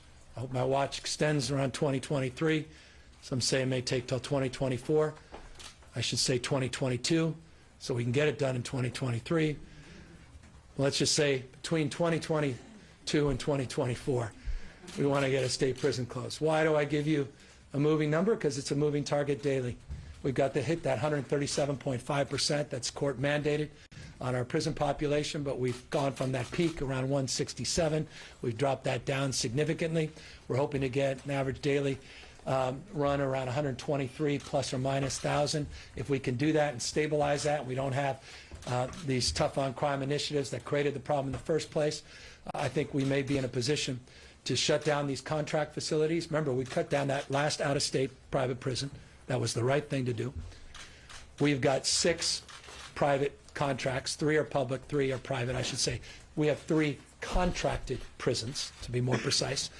We are projecting that we can close 4 of those 6 in this budget in its forecast period that I've included, primarily the male facilities. I could talk to you about where they are in McFarland, Adelanto, but you can ask me about that. And we have a strategy and a plan to shut down a prison, and that's enlivening, and that's a big part of our focus and our commitment. We also want to transform prison life. It's a wonderful piece on NPR today about the work we want to do at Chowchilla and the prison there, and completely reimagine it. More of a Norwegian model, more of a Delancey Street model, more of a Lancaster model as it relates to work they're doing on higher education. We have proposals to transform prison life that includes a new youth offenders program where we're going to start clustering our 5,800 youth, those under the age of 25, and then lock them in with mentors, lifers in some cases that are good behavior, teach these guys how we can improve their lives. These are campus-style environments. We're going to have 10 sites to advance this. Deep dive in academic commitments, partnerships with community college, procurement. And this will be interesting. I'll throw it out because when you don't have a story, you may want to run with this. What's that 40,000 laptops you talked about? Ask me about it. Maybe talk to your editors about it. That's a story when we do it. Higher education, we've got partnerships with Stanislaus and CSU in Fresno that we're going to be putting on a number of these prisons. We're going to extend inmate visitation. Currently, it's just Saturday, Sunday. You want to get serious about bonding, recidivism, reentry. More visitations, incredibly important. We're going to extend these on Fridays at 9 institutions. We've got officer training, $21.4 million of professional development. One of the great things we're doing is Northern California's women facilities. We're in Stockton. We're going to completely redo this and renovate it and have real-life experience on the correctional training. Eventually, I want to provide some child care. This is preview. We're not there yet. We got to get more women. Talk about disparities in pay in the state of California. It's primarily driven, it's a lot of things, but substantively, I should say, it's because of law enforcement sector, we are underrepresented women, particularly in corrections. If you have a young child, how do you do these training programs? How do you do those multi-week things without support and child care? This facility eventually could provide that. We don't have the money this year's budget. Maybe the legislature want to prioritize that, but in the future, that's something we look forward to doing. We're going to enhance our video surveillance program to 3 new facilities, and we're going to hire at HHS a new reentry coordinator throughout the state. We've got some reforms on probation.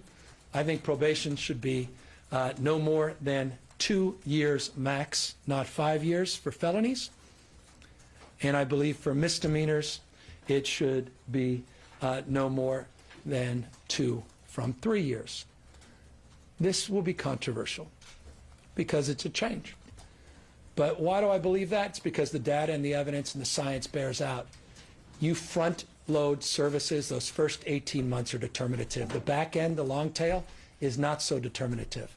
Yet it costs money, and for small little petty things, you throw people back into the system, and yet that cycle of violence perpetuates itself. But here's the exciting news. We're going to put more money to front load on adult probation, and then we're going to take some of this SB 678 program, and we're going to use that model for adults for misdemeanors. And this is exciting. We're going to put an unprecedented amount of money to focus on intensive services for people that are misdemeanors on the probation system. This goes directly to the car break-ins. This goes to the petty crime issue. This should be celebrated by the law enforcement community because of the intensity of services we want to provide in this space. I'm really excited about this. It'll be a wonderful debate upstairs. We put $60 million just for the enhancements of services for misdemeanors in that front-loaded framework. We're putting money in for indigent defense, more money, which is important. We've got $92.2 million for fees and fines to backfill. There's 4 key areas for fees and fines. This is an area that's getting a lot of attention upstairs. I want to compliment Member Stone, Mitchell, and others. We'll backfill loss of revenue at Judicial Council, but also DOJ and their DNA program. But $92.2 million is included in that. We're putting also $50.1 million in cybersecurity. I could break that down talking about staffing at the Integration Center, but that is also important. It's been self-evident, highlighted with what's going on in Iran, Russia, and on your own personal devices. Cannabis. Some of you came just for that.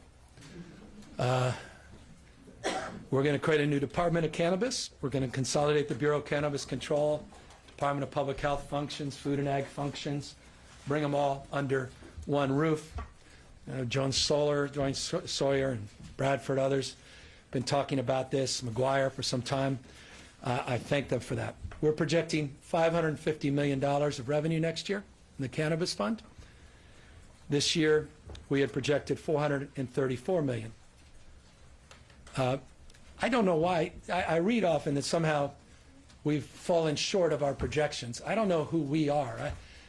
I was a proponent of the initiative. We said it would take 5 to 7 years to get close to that $1 billion.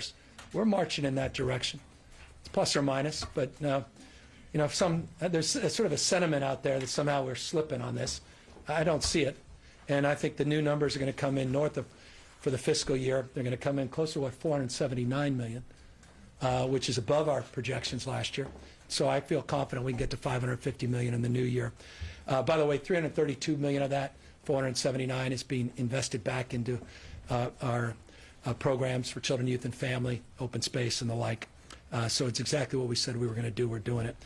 Just because I have to, DMV, we're not walking away. I know, we have these politicians that want to have a press conference, walk away, but this is important. We got new leadership. Steve's doing a great job. Finally taking credit cards, not everywhere, but someplace.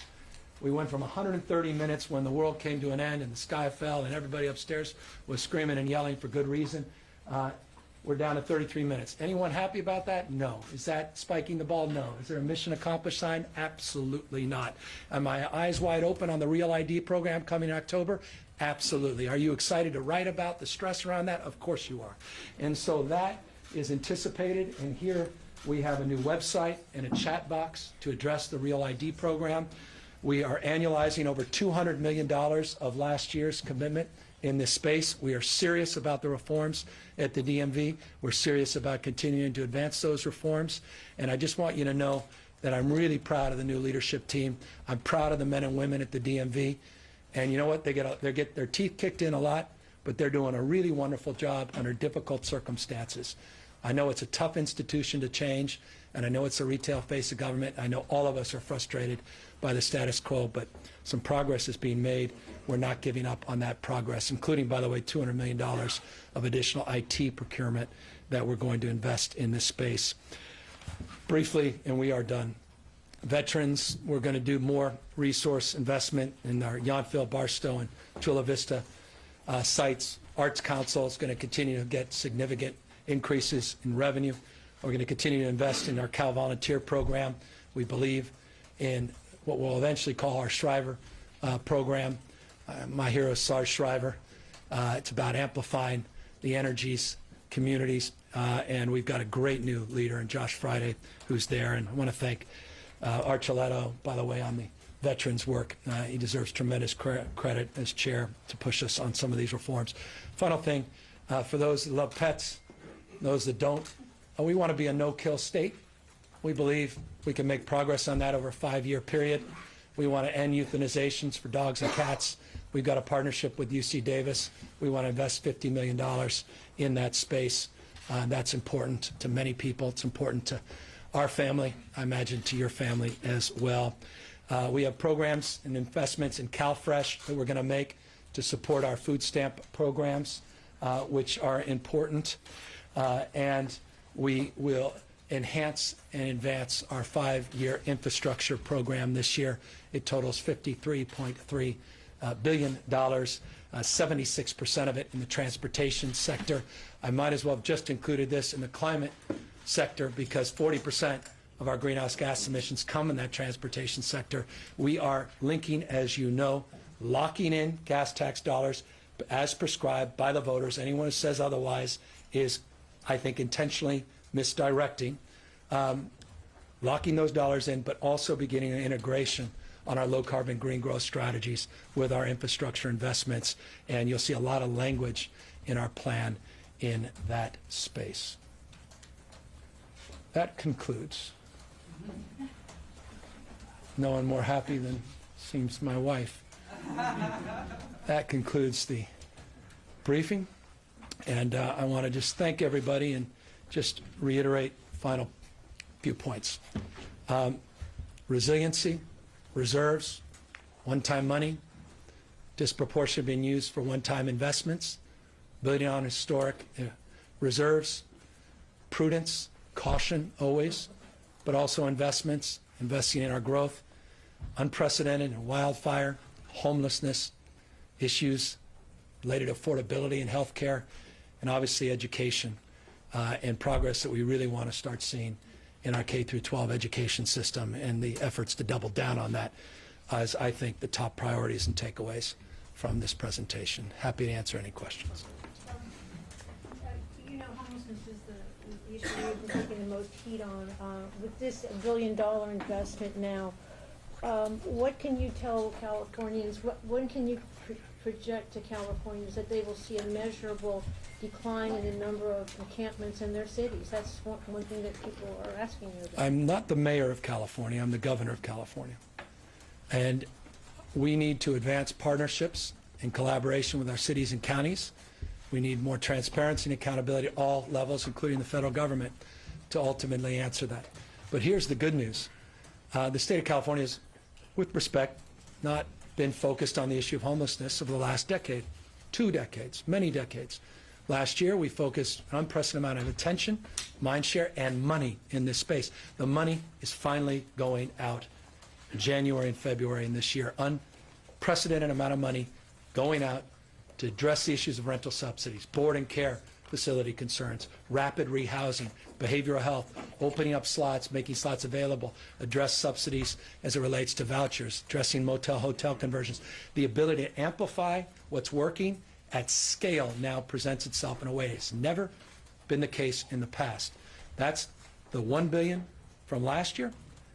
That's $650 million specifically on the emergency grants. Then you have all the housing money. I gave you the details of when those dollars go out, and then my desire to create this fund through some urgency legislation that would then provide the ability to take additional $750 million and get it out in July, August, and September, and not wait till next year. So I think you'll start seeing real progress over the course of the next number of months. But as you know, my executive order, we are going out. We have identified state excess properties. We've got these mobile tents, mobile medical units, these old FEMA trailers. You'll see those out in March of this year specifically. You'll see some out as early as next week. and you're going to see a lot more energy, more than you've ever seen in this space in this coming calendar year. Governor, a follow-up on that topic. Have you had any conversations with the federal government about homelessness assistance issues? And secondarily, the President's been pretty critical of you and the state and suggested he may need to come in and do something extraordinary. Can you talk about that? I can't. I don't. He tweeted about that. We've had a lot of correspondence back and forth. He's tweeting, we're doing something. We have real plans, real strategies. We've laid them out in very prescriptive, detailed terms. We're hitting all levels. We're working with what we know works. We're building on what works. We don't need him to identify this problem. I stood here last year, identified this top priority. We funded it with an unprecedented amount of money and real energy at the local level. We created this advisory committee. We've got senior level administrative staff on this. I've all but taken the mantle of being the homeless czar in the state. In fact, you want to know who the homeless czar is? I'm the homeless czar in the state of California. And we put out an executive order. We're going to start hitting on all cylinders. Do you want help from the federal government, though? Just Well, I think you know that because we've written a number of letters that we made public, laying out in detailed terms the most important thing the federal government can do is to address the fair market rent issue on the housing choice vouchers and VASH vouchers. Cost of living in California is such that the value of the vouchers is inadequate to meet the rental needs, and that's why a lot of the vouchers are unused. Their ability to address, they did a very public response to that, and I'll provide you a copy of that, and you'll see their response. We're not waiting. We don't need Donald Trump. We'd like to get more support, but we are moving aggressively. The $750 million that you've proposed for homelessness funds going more locally, you called what you're proposing kind of a radical shift in the state's role of doling out those funds. Traditionally, cities and counties have handled those funds and received those funds. Yeah. Is there, why are you deciding to change that? I continue to do what you've done, you'll get what you got. I can't perpetuate the status quo any longer. I work with the cities and counties, the Big 13. We gave them the flexibility they wanted. I told you the CSCs, counties, the money we gave, the emergency grants, we're getting those out to them. But we have to regionalize our administration. And I don't think I know this. I spent 20 years in this space. I know there's a lot of folks that cite, academic studies or researchers. I've been a practitioner in this space. We need to regionalize our strategies, but that will not happen unless the state codifies those from a legislative construct and then finances those accordingly. And that's what these regional administrators are all about, and it's about forcing collaboration at the regional level. Like LA that have created really coordinated responses to the homelessness crisis, that perhaps it could continue to or go back to a world where there's more silos among those programs. Is there? It's the exact opposite. Okay. What we're proposing is quite literally exactly the opposite. It's to force further collaboration, to build on that city-county collaboration. You've got 88 cities within those counties, and build that capacity beyond the COC model. We're asking for something that goes even deeper. So there's components, there's tenets of what we're arguing for that already exists, but not at this level and not with this structure. And we think this is I think this personally is long overdue. I wish we had something like this when I was mayor. And I'm very excited what it means for philanthropic support. And I'm very excited about what it means in terms of the utilization of the existing emergency grants and how we can amplify those efforts in a more coordinated manner if we can get the legislative support creation of this $750 million fund soon. Governor, you talked about surprise billing. Even Democrats in Congress have struggled with this and wrestled with this year. They were unable to overcome intense industry opposition when it comes to some of the details of these proposals. Yeah. Are you willing to take on the industry hospitals? I don't look at it that way. We have a great relationship with the industry. We're working on price controls. I've built a strong collaborative in this space. Everybody has come in. They've all, asserted that they recognize they need to be part of something better and more. And so I don't look at it from that perspective. Parity issues, I see some manipulation there. I'm going to be a little more stringent. But I'm confident we can do something with the hospitals and others on this, and I'm going to pursue that. They have fought these proposals. Past is not prologue. I don't know. I mean, we'll see. I think we have a good relationship, and we've got a lot of other things at stake. There are a lot of moving parts. We have an ambitious agenda. This is one part of it. I think some of these price targets may amplify more anxiety for them than surprise billing. I think there are a lot of things, a lot of pieces that will move around, and I'm looking forward to those robust conversations to continue as they have been ongoing for many, many months.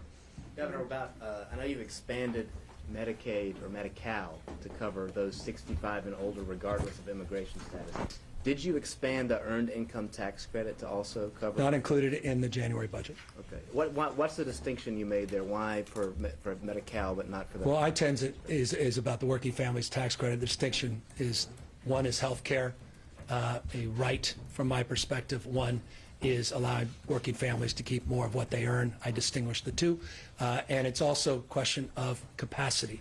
Want to do a lot of things, can't do everything. It's a January proposal. I'll be back in May. Look forward to working with legislative leaders. And I can assure you, in fact, I could give you some of their quotes in advance of how they're looking forward to working with us to address that issue as one of their top priorities.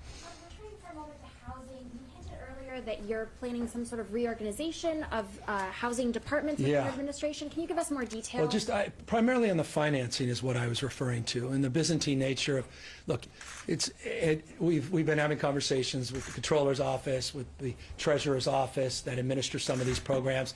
I serve on some of these committees. They have representatives serve on some of these committees.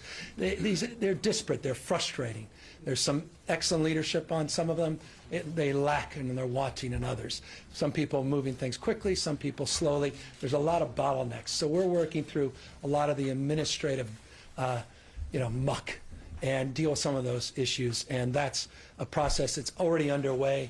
We're going to formalize more publicly the work group in this space, but just wanted to preview that you'll be hearing more about reforms in that space. And by the way, I want to just thank Fiona Ma. It's been fabulous in terms of our recent conversations in this space. And obviously Betty Yee has been eager to see some, I think, enhancements to our collaborative spirit, HFA, HCD, also CalVets and OPR, which are on our side of the ledger, and then the collective things we do together on TCAC and SID. LAC. Jumping over to generic drugs, if you look at spending on drugs, while it's noble to go after generic drugs, I'm wondering, will there be a lot of savings, especially when a lot of the cost drivers have been in the brand name side? Yeah, that's why we're very proud of the work we did, and I began with the preamble of that work last year on the single purchasing. And I noted a number of partnerships will be advancing. I suggested that the $398 million figure projected savings from the previous year will be augmented to a substantially higher number. We talked about enhancing the city-county partnerships. We talked about the best price strategies, the Golden Straight schedule that we look to advance, all of that in that space. As you know, we addressed the issue of patents with historic legislation that was provided the privilege and opportunity for me to sign last year as it relates to more transparency in the patent space and on the pay for delay side of the ledger. All of that goes specifically to your very, I think, important point. Governor, can you talk about what plans you expect to advance this year on increasing housing production? And as part of that answer, can you address the recent changes to SB 50? Good. Well, I hope we can go back because I talked a lot about the specific things we'll be doing and went through that list in some detail. And I'm happy to provide that to you separately. And again, on the issue of SB 50, we need to get something done. And we're working aggressively to do that, not just with the author, but substantively with the author, but also with leadership and members that may be on the fence that are looking for amendments. I know Senator Wiener's working overtime on that, and we want to complement that and support those efforts. Just coincidentally, and it's happened to strangely be in, here are a number of the amendments that happened just to be in our document from a meeting we had on this just late last night. So we are working overtime in this space. Governor, there's about 500,000 units of housing that have been approved, but developers have decided they just aren't going to pencil out, so they're sitting there. Is there anything you can do as governor? Yeah, take a look at page 115 of the budget, the upper right. You'll see a chart with 4 graphs, quite literally, page 115. And you will see your question and point reinforced and highlighted. It's the most vexing struggle that we have. And a big part of our efforts this year is to address that gap. As you know, we sued Huntington Beach. You may not know that Huntington Beach is now in compliance. We put on notice 46 other cities. 16 of the original 47 are now in compliance, many more on the way. I want to compliment the team that Huntington Beach put together. that worked with HCD over the holidays, and HCD has certified their compliance. It has to now be codified by the City Council in Huntington Beach. I say that as a demonstrable proof point and example to the issue of accountability and address the delta, the gap between our expectations and performance, between zoned and actually constructed units. We also have to deal with a myriad of issues as it relates to pre-development issues associated with uncertainty. You know there was a number of CEQA reforms last year, 4 that I signed, 1 that we advanced in our trailer bill on CEQA related to 100% affordable housing, as it related to supportive housing under Prop 2, as it related to issues of shelters, navigation centers. I think there's opportunities to address through pre-development programs and programmatic EIRs some of that risk. And as you know, by citing more of these opportunities on state properties, we can fast-track the approval process and regulatory process. We'll be putting out, it's part of our plan in detail, we'll be putting out model local ordinances on pre-clearance to help locals in this space so we can address that delta and that gap. Governor, the vaping tax and regulation proposals, there's mounting frustration in the legislature that certain members have been able to block those types of policies from advancing. Do you see doing this in the budget as a way to circumvent those kinds of I don't see it in those terms. I see an imperative as a parent, as a citizen, as an observer of addressing the vaping crisis. Scares the hell out of me as a parent, hearing what I'm hearing, what's happening in middle schools, not just high schools. And I think this vaping tax is long overdue. And I think I don't expect we're going to have major problems with it, because I think the vast majority of legislatures support it. Governor, on behalf of the public safety power shutoffs, obviously we saw this was a major issue this fall and communities weren't prepared. In this budget, you're funding it with 50 million compared to 75 last year. So can you, or this year? Because I expect less, not more. If I was going to put more money, I would have a negative outlook when I have a more optimistic outlook about the work we've been doing over the course of the last many months, over the course of a year. As you recall, we inherited a new homeless number of 150,000, and I inherited a bankrupt utility. Those now are my responsibility to lay out strategies and a framework to address those issues head on. Both those are vexing issues. As a consequence, you know, I don't need to get into details because you'll be hearing a lot more about this over the course of the next few months. We've been leading an effort with equity and bondholders to consider strategies to get out pursuant to SB 1054 before June 30th of this year to get this IOU PG&E out of bankruptcy. Part of that is addressing the PSPS protocols. That, however, we're doing in real time. The severity and the duration of these, the number of these PSPS protocols, we're working in real time with the PUC on addressing. We have new strategies in terms of engagement, OES, pre-positioning our assets to reduce the severity and reduce the duration. That's already underway, and you'll be hearing a lot more as we process the proposals out of bankruptcy that will have at the core responsibility and requirements to significantly mitigate the number of times that process and protocol is utilized. That's why I believe we do not as a state need to put as much money into this space, because they will be doing a hell of a lot more in this space. Governor, on that same Are you going to be pursuing a state-level tax credit for opportunity zone investments again, like you tried last year? Yeah, I ran short last year. I want to see where people are on this. There's 879 zones. I was pleased that the budget included $100 million of tax room and abatement in that space, yet the trailer bill, they decided not to support it. So I want to work with legislative leaders. This is a process. It's January. Look forward to a May revise that may or may not include it. I want to know where they are on it.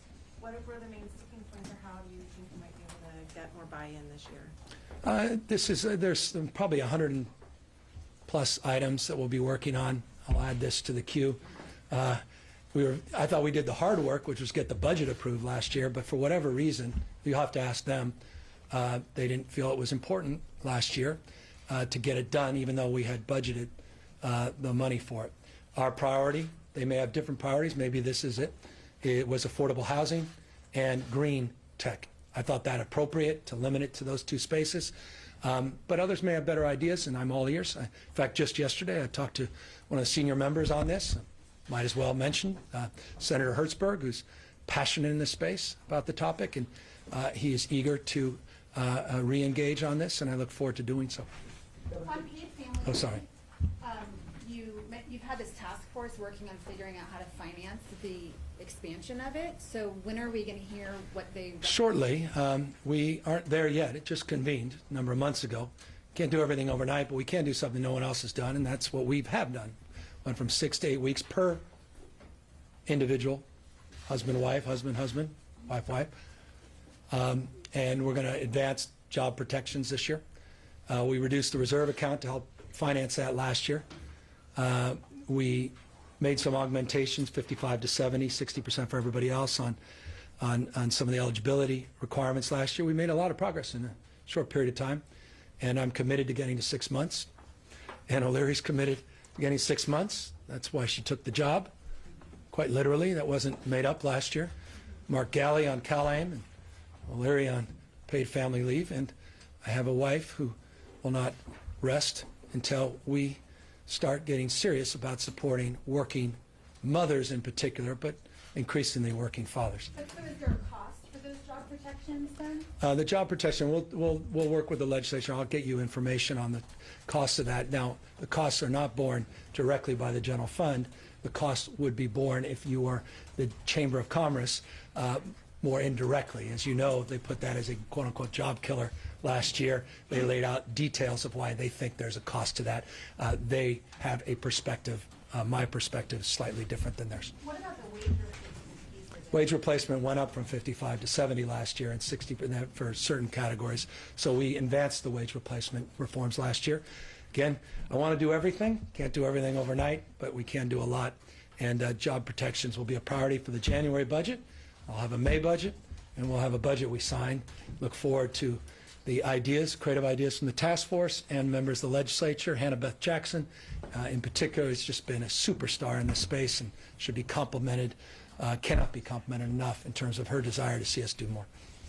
Governor, like your budget document talks about how your administration might design possible statutory changes, financial spending for a possible state takeover of PG&E, but I know that we're kind of far out from that, obviously, in terms of the bankruptcy, but I was just hoping to hear like the latest thinking surrounding PG&E. It's the same thinking as has been in the past. We decided to put it in the budget, so there's no ambiguity.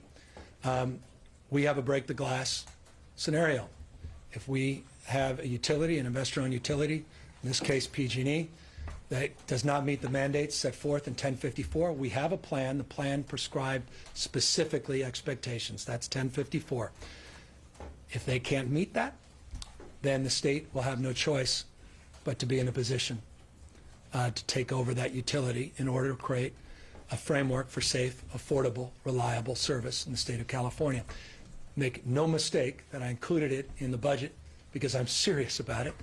And if you think it was just words on paper, I can assure you, on the basis of my time off during the holidays, was time on this issue, focused on what that would look like, what it would not look like, including a potential legislative play in the short term.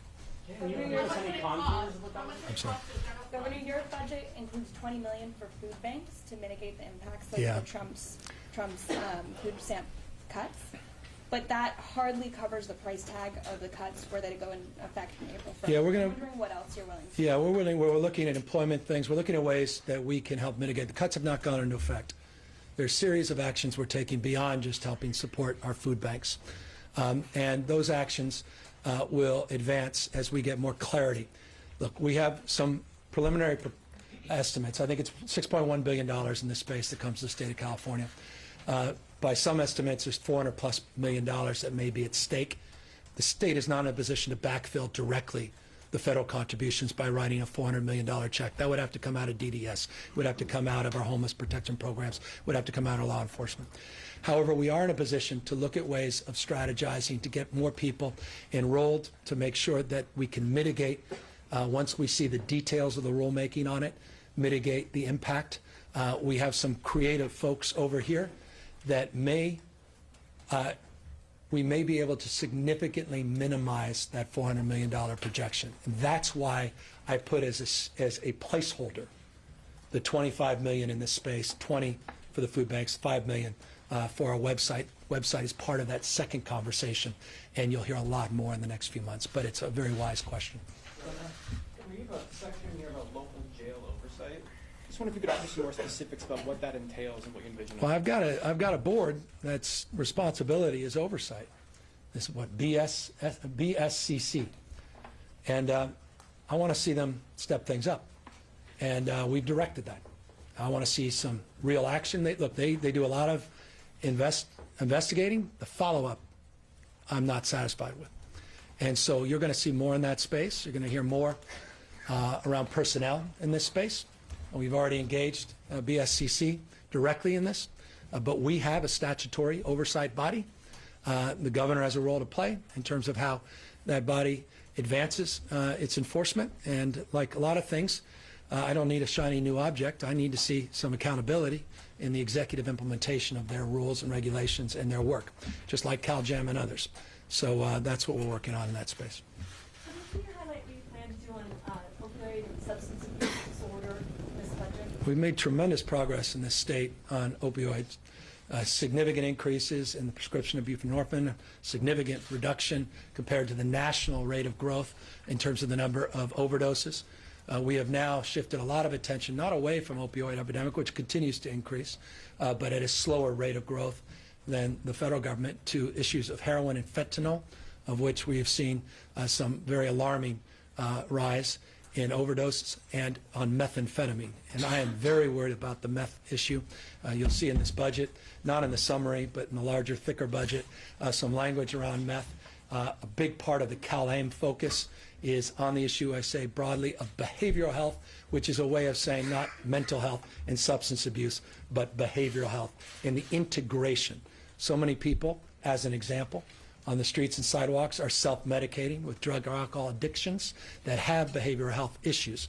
And so the issue of the dually diagnosed is front and center as part of our CalAIM proposal, incentivizing payments, changing our strategies on integration, stabilizing individuals so we can deal with the challenges, these multiplicity of challenges.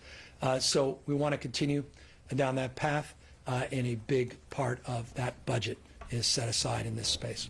Governor, when you talk about Lanham and Petra's Short Act reform or overhaul, are you envisioning more beds in state hospitals? Are you envisioning beds Community-based? in facilities? Yeah. And are they locked wards? Yeah, no, it's and it's the question I anticipated you might ask, and I also wanted to leave you, as I said, with an anticipation of being left wanting with my response. So I intentionally will leave you wanting for more specifics. Because, look, the whole movement around deinstitutionalization was appropriate and wise. What wasn't wise was the support of community-based alternatives in a culturally competent way and our unwillingness to fund and resource them.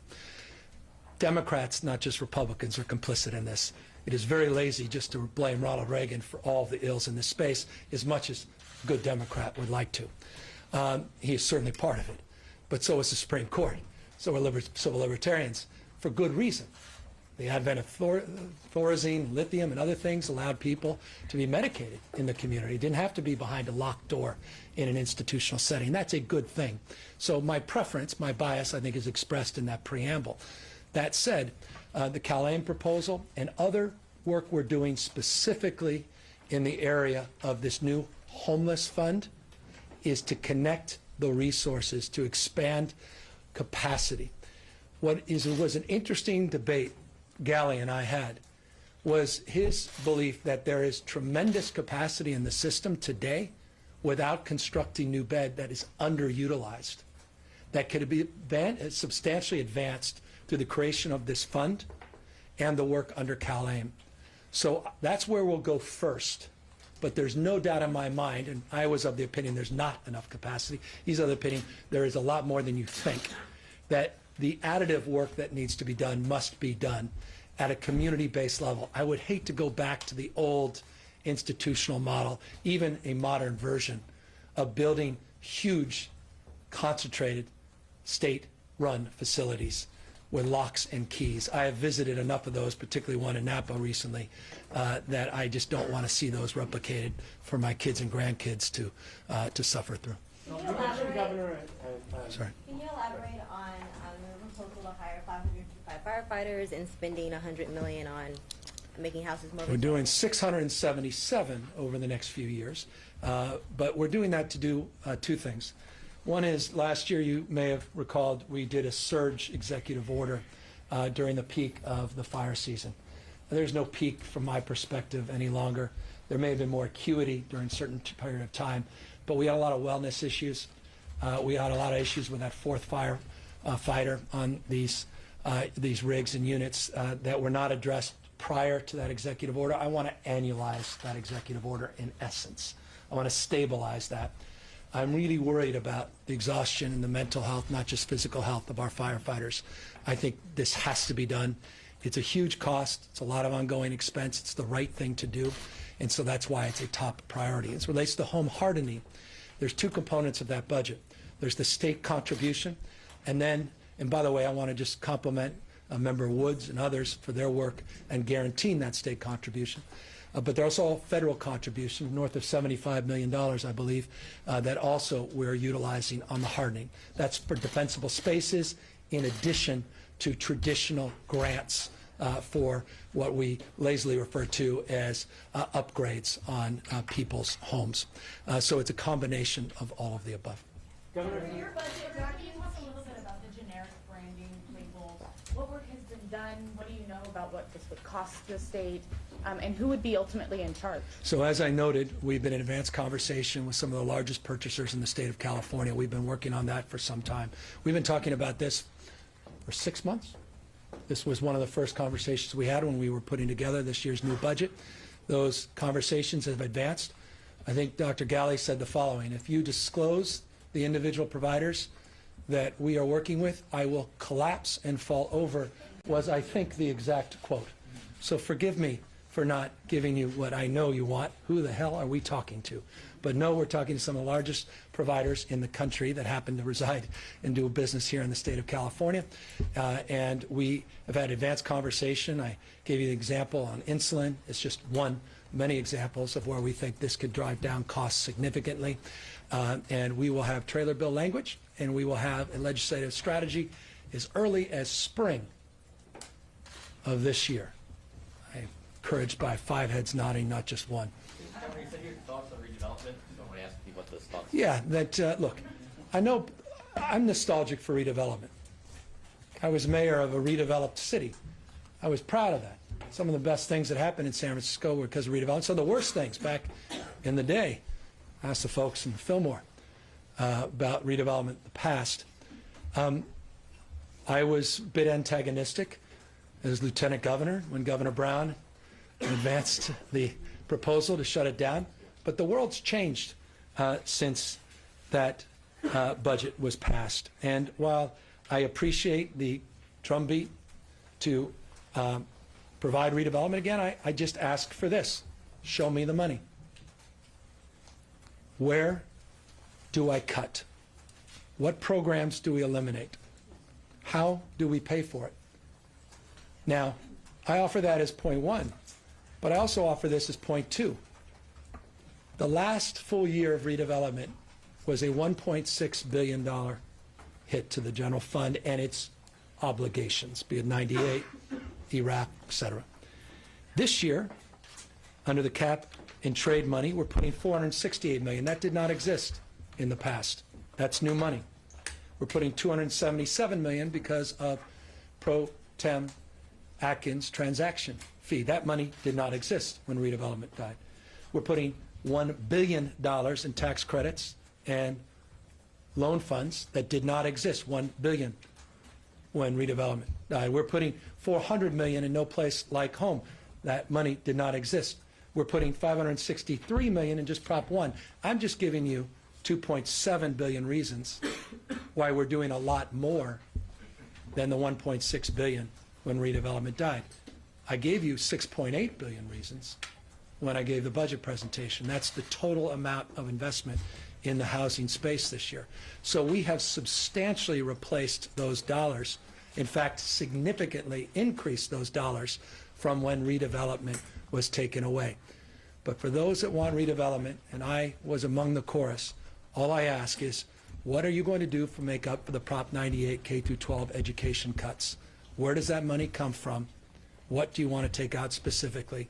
I don't mean to challenge folks, because I appreciate the spirit of what they're trying to do, but I am here to challenge members of the legislature that we have to be prudent. We have to balance budgets, and we have to meet this crisis head on, and I think we're doing both, balancing the budget and replacing those dollars, enhancing those dollars, and meeting the challenge without redevelopment. You have some pretty strong words for health plans on mental health parity and access and quality. Yep. I want to make sure I'm interpreting it right. So are you saying you're going to go after managed care plans, counties, if they don't meet? We are making parity a priority. I'll leave it at that.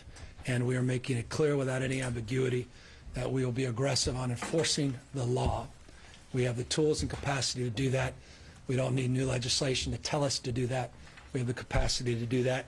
And you'll be hearing a lot more about that. And we will fine people for not meeting the letter and terms of their obligations. Does that also apply to the physical health plans, with access and quality? Well, you'll be hearing a lot more about this. It looks like funding for clean trucks, buses, and cars is going down this year. Can you talk a little bit about Well, the whole cap and trade fund, as you know, was disproportionately higher because there was a lot of reserves that were carried over in the previous year.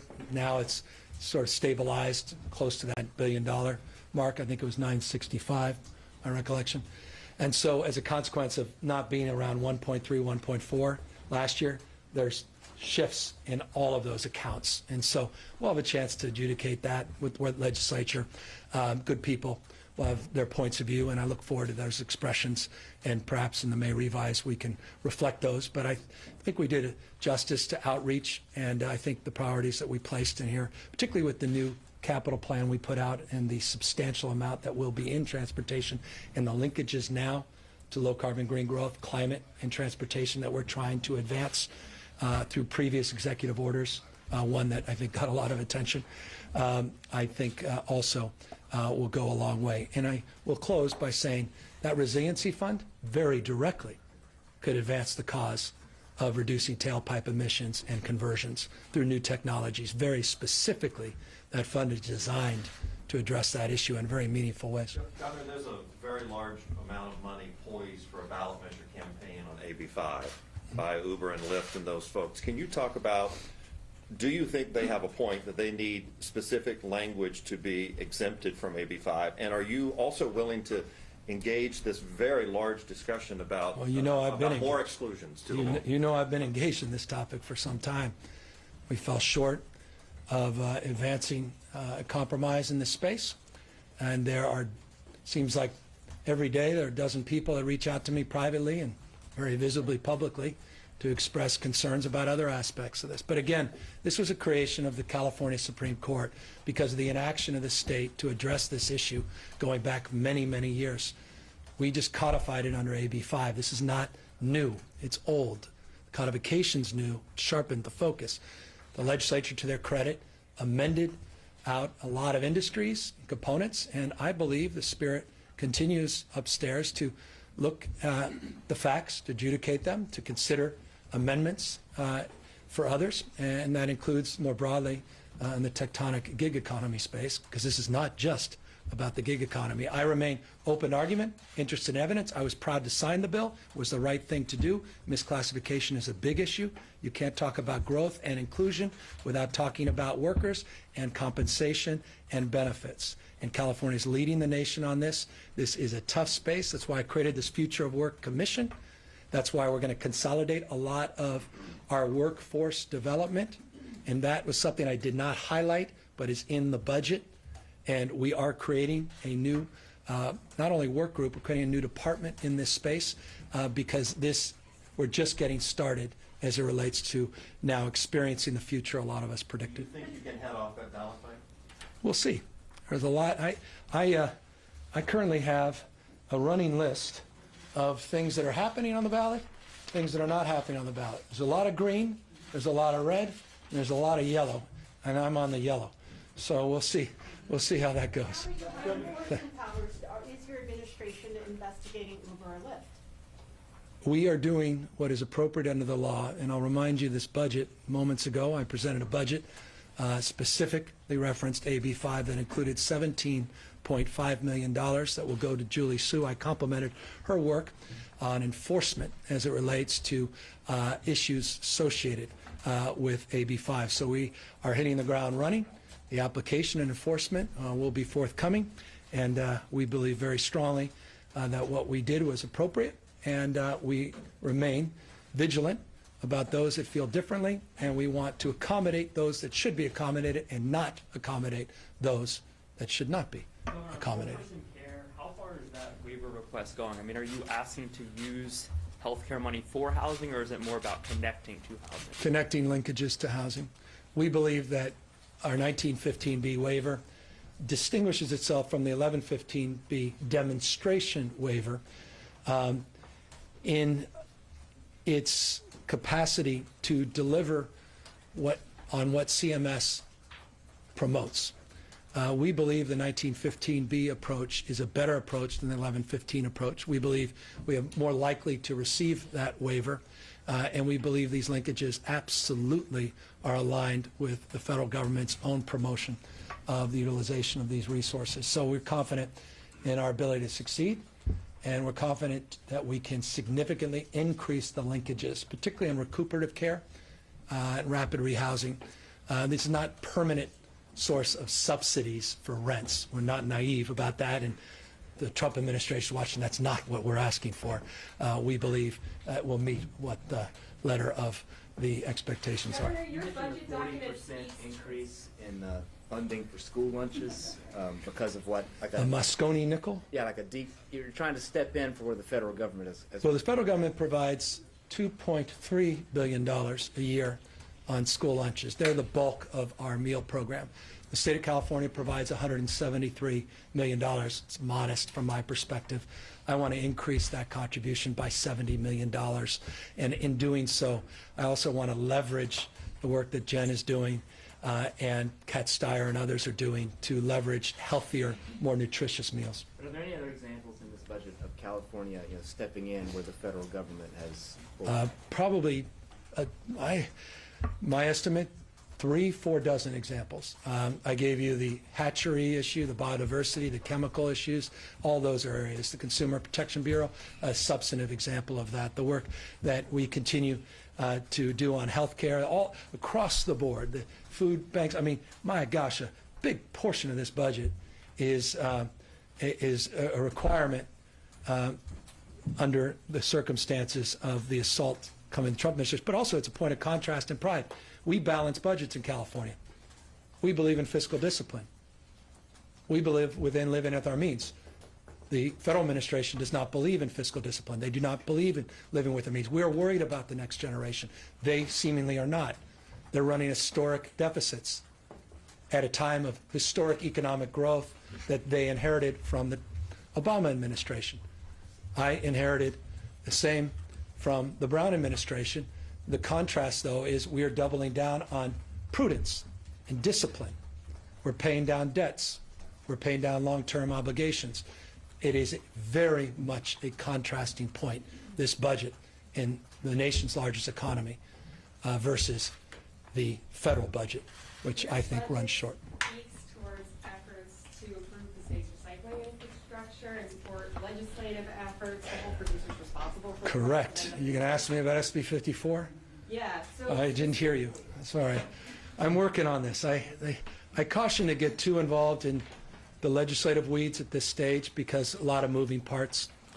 I'm not naive about the pratfalls of doing so, but there is a reason I stated that. It shows a desire to move and a deep desire to look at packaging, to look holistically at the whole recycling space.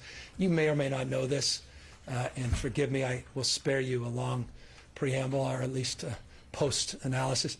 I was deeply committed in San Francisco to this space. We ought to get our recycling rates among the highest in the United States. I was the guy, didn't just do gay marriage, we did requirement for composting, which I assure you is even more controversial than marriage equality. So I'm very desirous to see something get done, and I'm very proud of Member Stern, Alan, others that are committed to this as well. Governor, I think on housing, the section seems to emphasize more things that you did in last year's budget and trying to work with the legislature than new initiatives of your own. Have you maxed out on what you as governor can do to? Well, the budget is the budget. The budget's not a housing strategy. That's a legislative strategy. It's much more than anything else about leadership. So it goes way beyond just money. In fact, what we did last year was slightly novel. States don't put in billions of dollars of budget money for housing. That was actually unique. Just proof if that was the $85 and $43 million in the loan and tax credit program that existed for years and years in the state. I increased them to $500 million each. The infill grants are without precedent. Usually they're done through bond programs. So what we did was unique, was to jumpstart things, to move things, to focus with more energy on this topic. But we have legislative work to do this year. We had 330 last year, which was incredibly important. There was a lot of good legislation signed last year that seemingly was in the shadow of SB 50.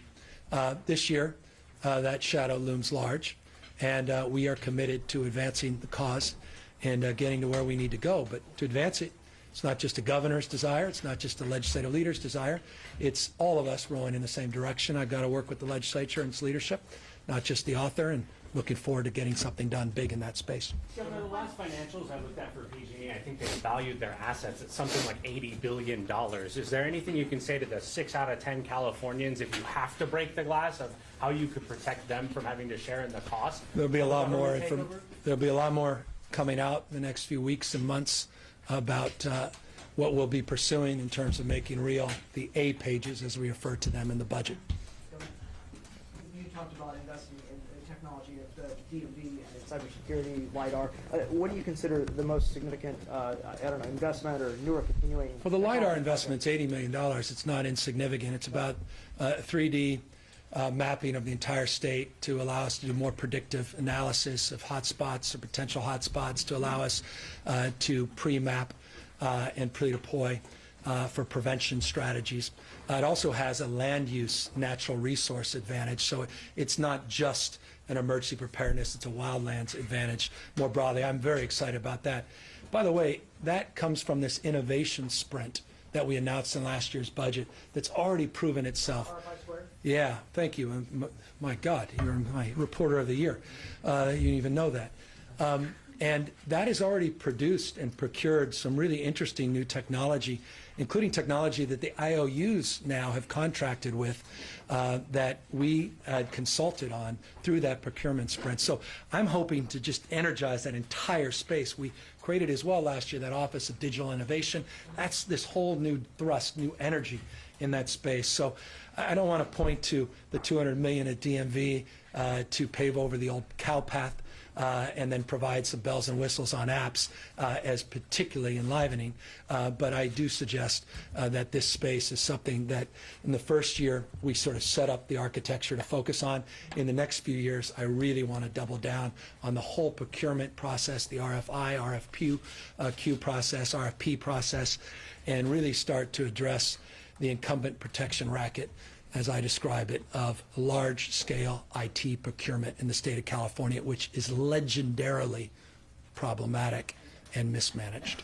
Regarding the split roll initiative that's moving toward the ballot, do you have a position on that? I do. It's reflected in the draft, and we'll be working over the course of the next number of months on all of these initiatives, and you'll have clarity from me about where we are. Suffice to say, I didn't wake up learning about these things. We have been monitoring them. We've been engaged in the deliberative process. We are making assessments and determining what's possible, what's not possible. I'll be candid with you. We run our own independent analysis of these things. We listen to the advocates, and we try to stack things up, compare and contrast what strengthens a ballot, what weakens a ballot. We want to sense of where the leadership is. They have done their own work over the course of the holidays. They'll be doing their retreats. We'll be counseling and caucusing with them, including leaders of the Democratic Party, substantively the chair of the Democratic Party, to see where we land on a multiplicity of issues, some that we're not even debating right now that may end up on the ballot. Governor, last year you talked about the possibility of a data dividend for Yes. consumers. Where does that stand now? Nathan Gardels, who I just now laid out, I shouldn't have said that, and we have others working on this. This is stubborn, more complex, and more tectonic in terms of its consequences. So we continue to pursue this idea. I made the point at the time this was an audacious idea, and I would argue ideal. Forgive me, like single payer, I think it's inevitable in this nation, a data dividend or some version of it. I am trying to get ahead of that. I'd like to see where trend lines are going, see if we can bend them and lean into them. And I believe this is one of those areas. Governor, the California Consumer Privacy Act just took effect. Do you have any new funding or larger source of resources for the Attorney General's office? Yeah, the Attorney General's budget was enhanced. By the way, there's a ballot initiative potentially on that to strengthen it. I do have many positions that I want to share, but at the right and appropriate time. But these are deep conversations. And it's just, look, you guys know the routine. It's when these things are ripe, you make public. There's negotiations on a lot of these, and I know people want clarity. Some advocates in particular, pro or con. It's just more complex when you're managing multiplicity of issues and you're looking at the ballot differently than most. People just see their issue. I'm trying to manage the state's interests more broadly, and there are some things coming out of left field that concern me that will impact those negotiations and conversations, and I want to be prepared for that. AG will tell you, as every good AG has, going back to Earl Warren, never enough resources.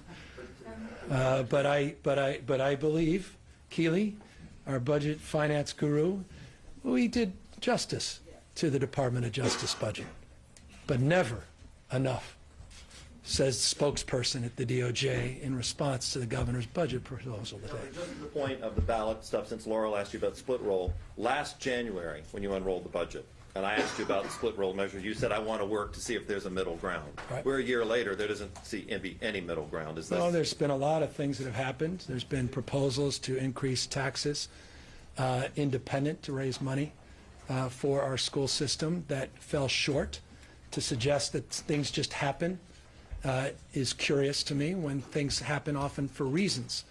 And there are a lot of things that have happened in the last year that precipitate movement and actually went so far, and you know this, to require resubmission for signatures to be gathered on the basis of that initiative. So nothing from last January has been static, is my point. But during the campaign, you said that that issue could be something that would provoke like a broader discussion about reform, that tax reform that you wanted to have. I desire in the long term, forgive me, I know it's now been an official 12 months, and I know it's been 20, maybe 30, 40 years they've been talking about tax reform. I believe tax reform is long overdue in the state of California.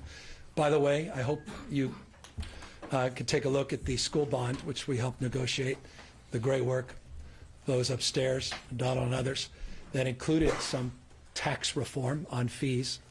That was a down payment on our thinking. I'm committed to the long haul here. It's not just about situational politics, it's about sustainable politics.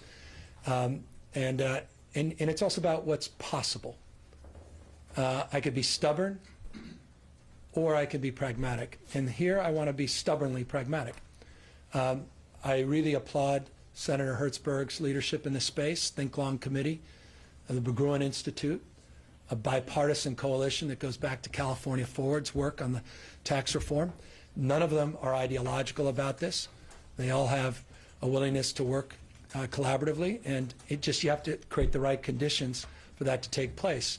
And the conditions, I don't think at the moment are ideal, but that doesn't mean we're not continuing to pursue a consideration for a broader tax proposal. Governor, the regional administrator's role in the homelessness proposal, just to clarify, cities and counties will be eligible to apply in the RFP for, being we want a regionalized focus. We want the cities and counties to work more collaborative together than they currently have. I think it is completely inadequate, the city-county collaboration. Some cases it's very impressive, others it's absolutely absent. I think the regional administrators will force collaboration in a way we haven't seen in the past and complement some of the good work that's been done and really reset the inadequate work that continues to persist in some counties and some cities. And the metrics that you mentioned in your executive order related to that, is that for the $750 million that you proposed in this budget, or including the $60 Yeah, million I'd like to last? broaden it. It's certainly with the $750 million, but I want to see, look, it goes to that first question that Carla asked. We all want to judge on what we see. Look, I've been doing the homeless stuff long enough to know seeing is believing. You know, when I said I got 12,000 people off the streets, people said, yeah, good, not, you know.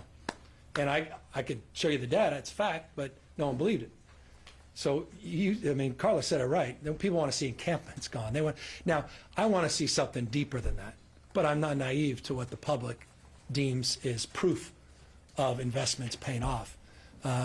And so it's not just about the surface, it's about the substance. It's about more of a holistic look. You don't get, you hear me say this all the time, we don't talk enough about saves. You don't get credit for saves, but we really want to focus on stabilization. We want to focus on first and last month's rent. We want to focus on an emergency grant to keep people housed, because we'll never catch up. And so those are the metrics that we're laying out. And let me just give you a proof point on that.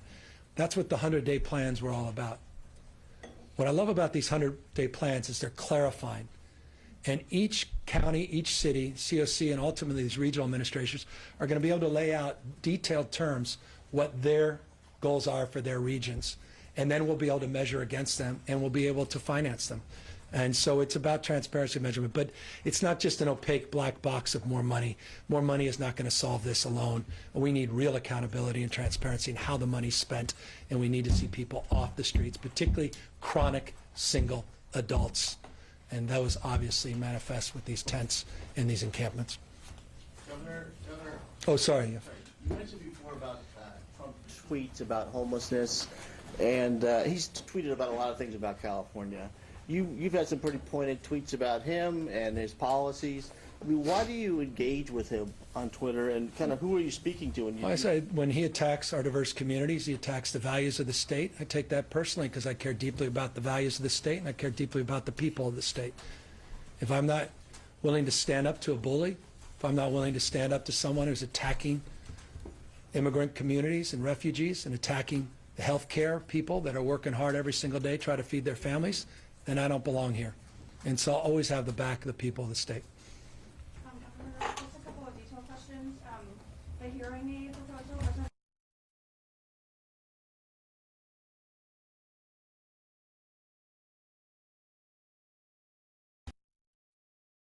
and we will work with the legislature. I know that they have an additional proposal in that space. I look forward to hearing more about their ideas on that. Oh, so this would not apply to people with, I just want to be clear, this would, if you have existing coverage, this would not apply to you. It would. Does so this that's the distinction. So the Medi-Cal component is separate from that. On pensions, Oh, good. Pensions. the state has done work on paying down its liabilities, but cities are having a real God tough bless you. God bless you. even when they pass tax increases and even when they negotiate with their employees. What can you tell them? Well, These folks who are dealing with these I think I was involved in 3 pension reforms as mayor. It's part of the job description. But you got to do it with people, not to people. And that's our approach. And so I say this to respect the sensitivities in this space and to honor the complexity of these issues. I'm not naive about it. I was a practitioner in my mayoral capacity, and I watched the PEPRA process in 2013. I watched the Smith process a few years later. That's $6 billion, which we're paying back in our budget, a portion of the interest associated with that. You watched our $9.1 billion commitment last year and an additional $1.1 billion commitment in the forecast period. And I also was very sober about the unfunded liabilities and recognized that $250.6 billion is significant. But I also acknowledge that we are at 65.7 and close to 70% at PERS, 65.7 at STRS. that those numbers are old numbers, and I'm looking forward to new numbers.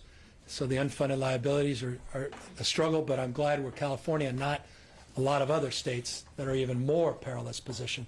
But I just want folks to know we're trying to hit this head on, and I also recognize people think this is completely inadequate and we need to do a lot more, and that requires all of us to work together and thoughtfully in the future. But the state obligations, we are in a much better position, as you note, than a lot of cities, and those city concerns are very, very real in the next few years, and we are gaming a lot of scenarios out. The economy collapses and those obligations begin to crowd out services. What do we do for school districts, and what do we do for cities and counties? Governor, there are some people in the legislature who have already reached the level where they want to see PG&E's monopoly ended. There are also local efforts to try to buy out chunks of the grid from PG&E. I'm wondering if you can address both. Like, what is sort of the red line that would get you on board with a plan for a state takeover? And then at the local level, regardless of how the statewide effort goes, is there anything you can do to help San Francisco, South San Joaquin, and the other efforts to buy out chunks? We've, as you know, been helping those efforts. We've advanced those efforts. We've made those public, not just rhetorically. There's been letters exchanged between the city and county of San Francisco and my office to advance the same, both from the city attorney's office and the mayor's office. We've been in constant contact with Sean Ellsburn, the chief of staff of Mayor London Breed. I've personally been in a lot of contact with Mayor Sam Liccardo. Our team has been in contact consistently with Mayor Sam Liccardo and his representatives. We've been very clear from day one about the prospects of a state takeover. We've codified that in language in the budget, and I have implied and suggested there may need to be a legislative process, which would then fill in the blanks and answer your question in the kind of specificity and detail that is required of the question. Anybody else? Governor, just wondered about ODI and what this budget puts forth for ODI. And what's It's up and running. We're hiring. We're still hiring. We need to identify the talent. They're getting up and running, and then I just put them to work. That's really all we have at this moment as relates specifics of the budget. Basically just building on the commitments we made last year and then putting this thing together, which is a little more challenging than it appears because it's all about talent. Quick regional question related to your point about parkland. There's Bay Area lawmakers who are asking for state help to buy the M3 Ranch and The N3 Ranch, is that at all on your perhaps radar? near Livermore. I've heard of it. At all on your radar in terms of providing There are a lot of help to buy that? there's a lot of requests out there. A lot of requests. Governor, we've touched on homelessness in all different ways, and I have a really fundamental, really basic question. Is it your philosophy or belief that housing is a right? Well, I think housing's a priority.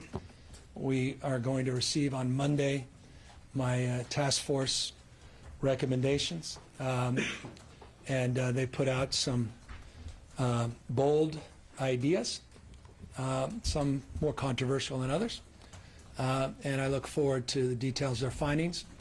Meanwhile, we're moving an executive order. We're moving to put an unprecedented amount of money of emergency grants out in real time. We're getting tents and medical units out there on the field in the next few weeks and months, and we'll continue to try to source more voucher support from the federal government. I would encourage the Trump administration. I'm hopeful that they may want to amplify portions of our executive order.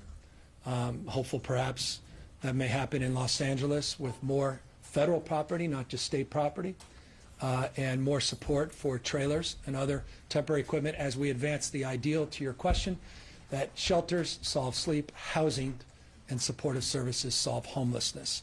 We have a housing first mindset, a direct access to housing policy, we call it DAW program. That's our priority, but it's not exclusive. We have to mitigate and triage. We have to deal with the immediate crisis, and that's why these navigation centers were an eligible use with the $650 million of emergency grants, and that's why we're eager to see conversions of motels and hotels. That will happen in real time versus just brand new affordable construction that takes years and years at a cost north of $500,000, some cases north of $750 million per key. And then just really quickly, I take your point on the initiative. Which initiative? All of them? All 25 that we're monitoring? The proponent of the micro initiative is telling people. That's another one. We gave them an It's a lot of initiatives. I'm not going to comment anymore. When you said, you're telling people that you did. I'm meeting in a few weeks with his principal backers, so we'll be there. I did not promise to put that, absolutely did not promise to support a ballot initiative or place one on the ballot. Next. I didn't, so that's what I said. I did not. How are you evaluating this? We've talked about the colors on this chart a few times. I just want, and I'm not asking about yellow, orange, the one about ballot measures, but. All of it, I do. There's things I'm one person, sorry, I thought you, how am I evaluating? I want to understand, like, how are you engaging with different proponents? What does this process writ large look like? Depends on the initiative. Depends on the, so it's case by case. Some I'm already helping raise money for, some I'm directly involved in, some in real time, particularly on the school bond. Actively raising money, actively engaged in the campaign. Some I'm working with proponents, some are updating me on their progress, some I feel will fall short, and they don't want any opinion expressed publicly until they see how far they go. Others are encouraging me to get involved in fundraising for them. Others want me to come out and oppose and stop things in the track. It just depends. Is there a guiding principle you're using in this? Everything I said in the budget, every value, every utterance, every priority that was expressed, if you can overlay that in terms of the dozens of things that are being considered on the ballot, then you would have a sense of where I may end up on a lot of these things. My why is to stand up for ideals, strike out against injustice. That's the lens through which I see the world. The budget's a demonstrable example, I hope, of those values being put in evidence. And as it relates to initiatives and referendums, I'll act accordingly. Some things I'm already overtly made my positions known, like bail reform, which I stood here with the authors when they announced their efforts, Mr. Hertzberg and Bonta, celebrating them. It's self-evident where I may end up on those. Others, like Cooper Initiative, you could imagine someone who's an advocate for 57 and 47, 3 strikes in criminal justice, you would imagine where I may end up. But that's a work in progress. We don't know how far they are. Each specific initiative and referendum have a different time and scope. For the ones that get on the ballot, sorry, just one more thing. Other governors have been reluctant to tell us where they stood on all of them. Well, then why were you pressing me on all of them? I don't know, yeah. No, was that a yes or a no? Would you I mean, I appreciate you pressing. I'll decide what I support, what I don't, and make public what I support and what I don't, to the extent that I think it helps. May not. I mean, it's like everything. We decide what to emphasize. Sometimes we decide not to emphasize. Some things help when you're on board. Some things hurt. But it all matters. It's a chessboard. It's not a checkers board. This matters in the context of this, and it's all moving around in real time, and the world's changing in real time. I don't know what, you may know what's going on the ballot. I'm not as convinced as you may be, and I want to see where we end up. Governor, you can make an endorsement in the presidential. Similarly, I make the same statement that I just made. It's not in the budget. It's not, oh, okay. Yeah. Then it's not an appropriate question, the budget briefing. No, I haven't made any determinations, though I've seen a lot of folks that have. And, but I hope you've seen over the course of the last few hours that I've been focused and a little distracted on this task at hand and a little less distracted by some of these other things. So is the vaping tax the only new tax? Yeah, I mean, there's some components that will require 2/3. There's always a DTCS issue. There's always a cannabis, the potential cannabis we're adjudicating and figuring out. But the vaping tax is the big one. Those are the 3. There may be a 4th, but we're not convinced. But this is not, for those who want to lead with, liberal California advancing a series of taxes, you're just misleading folks. But you have every right to say we're supporting a vaping tax. Did the failure of the water tax last year turn you off of some of that? That enlivened me.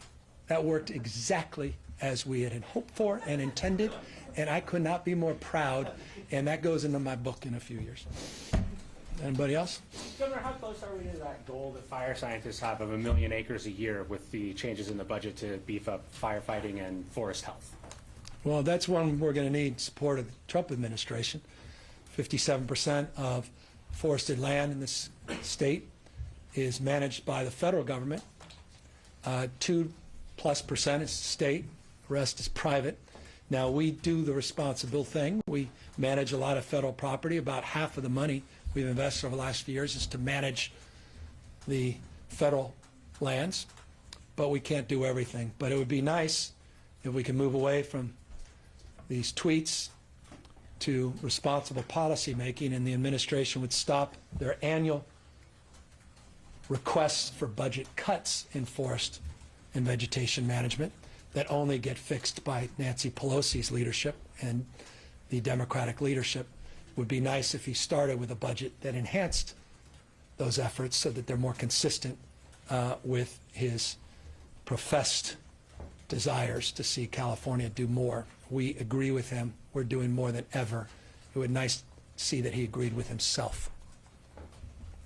I guess, speaking of goals, you mentioned earlier your campaign goal of 3.5 million new housing units. How close do you think you're going to get to reaching that? So I want to make this clear, and I'll continue to be a broken record.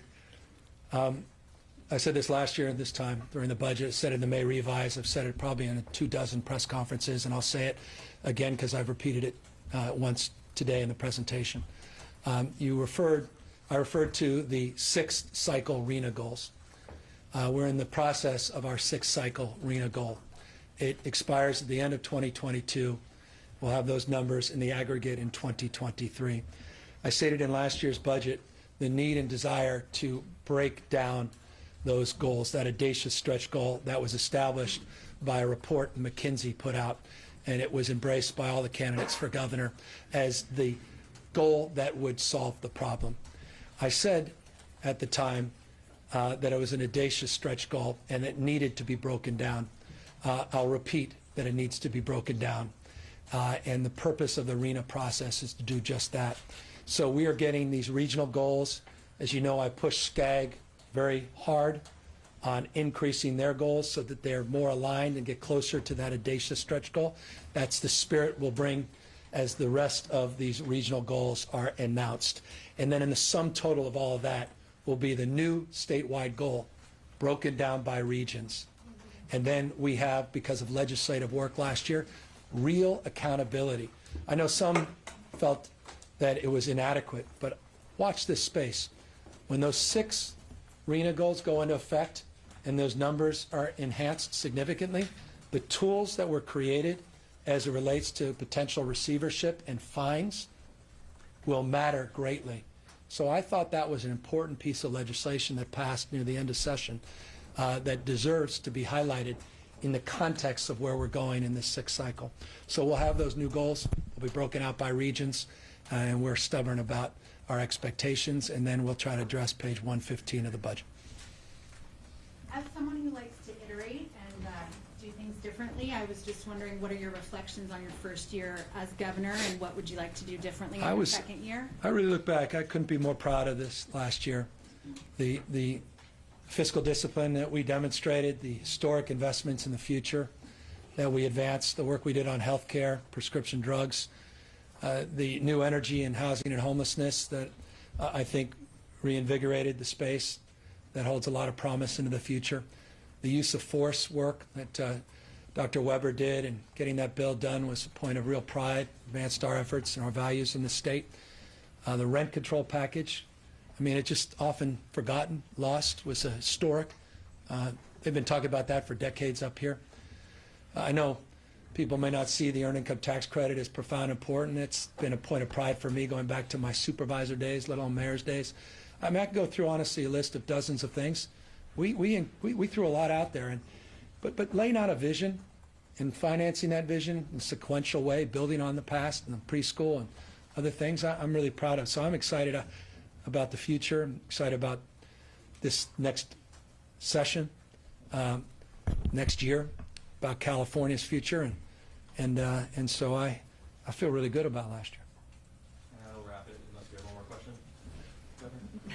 Don't say I didn't answer any question. Thank you all. Awesome.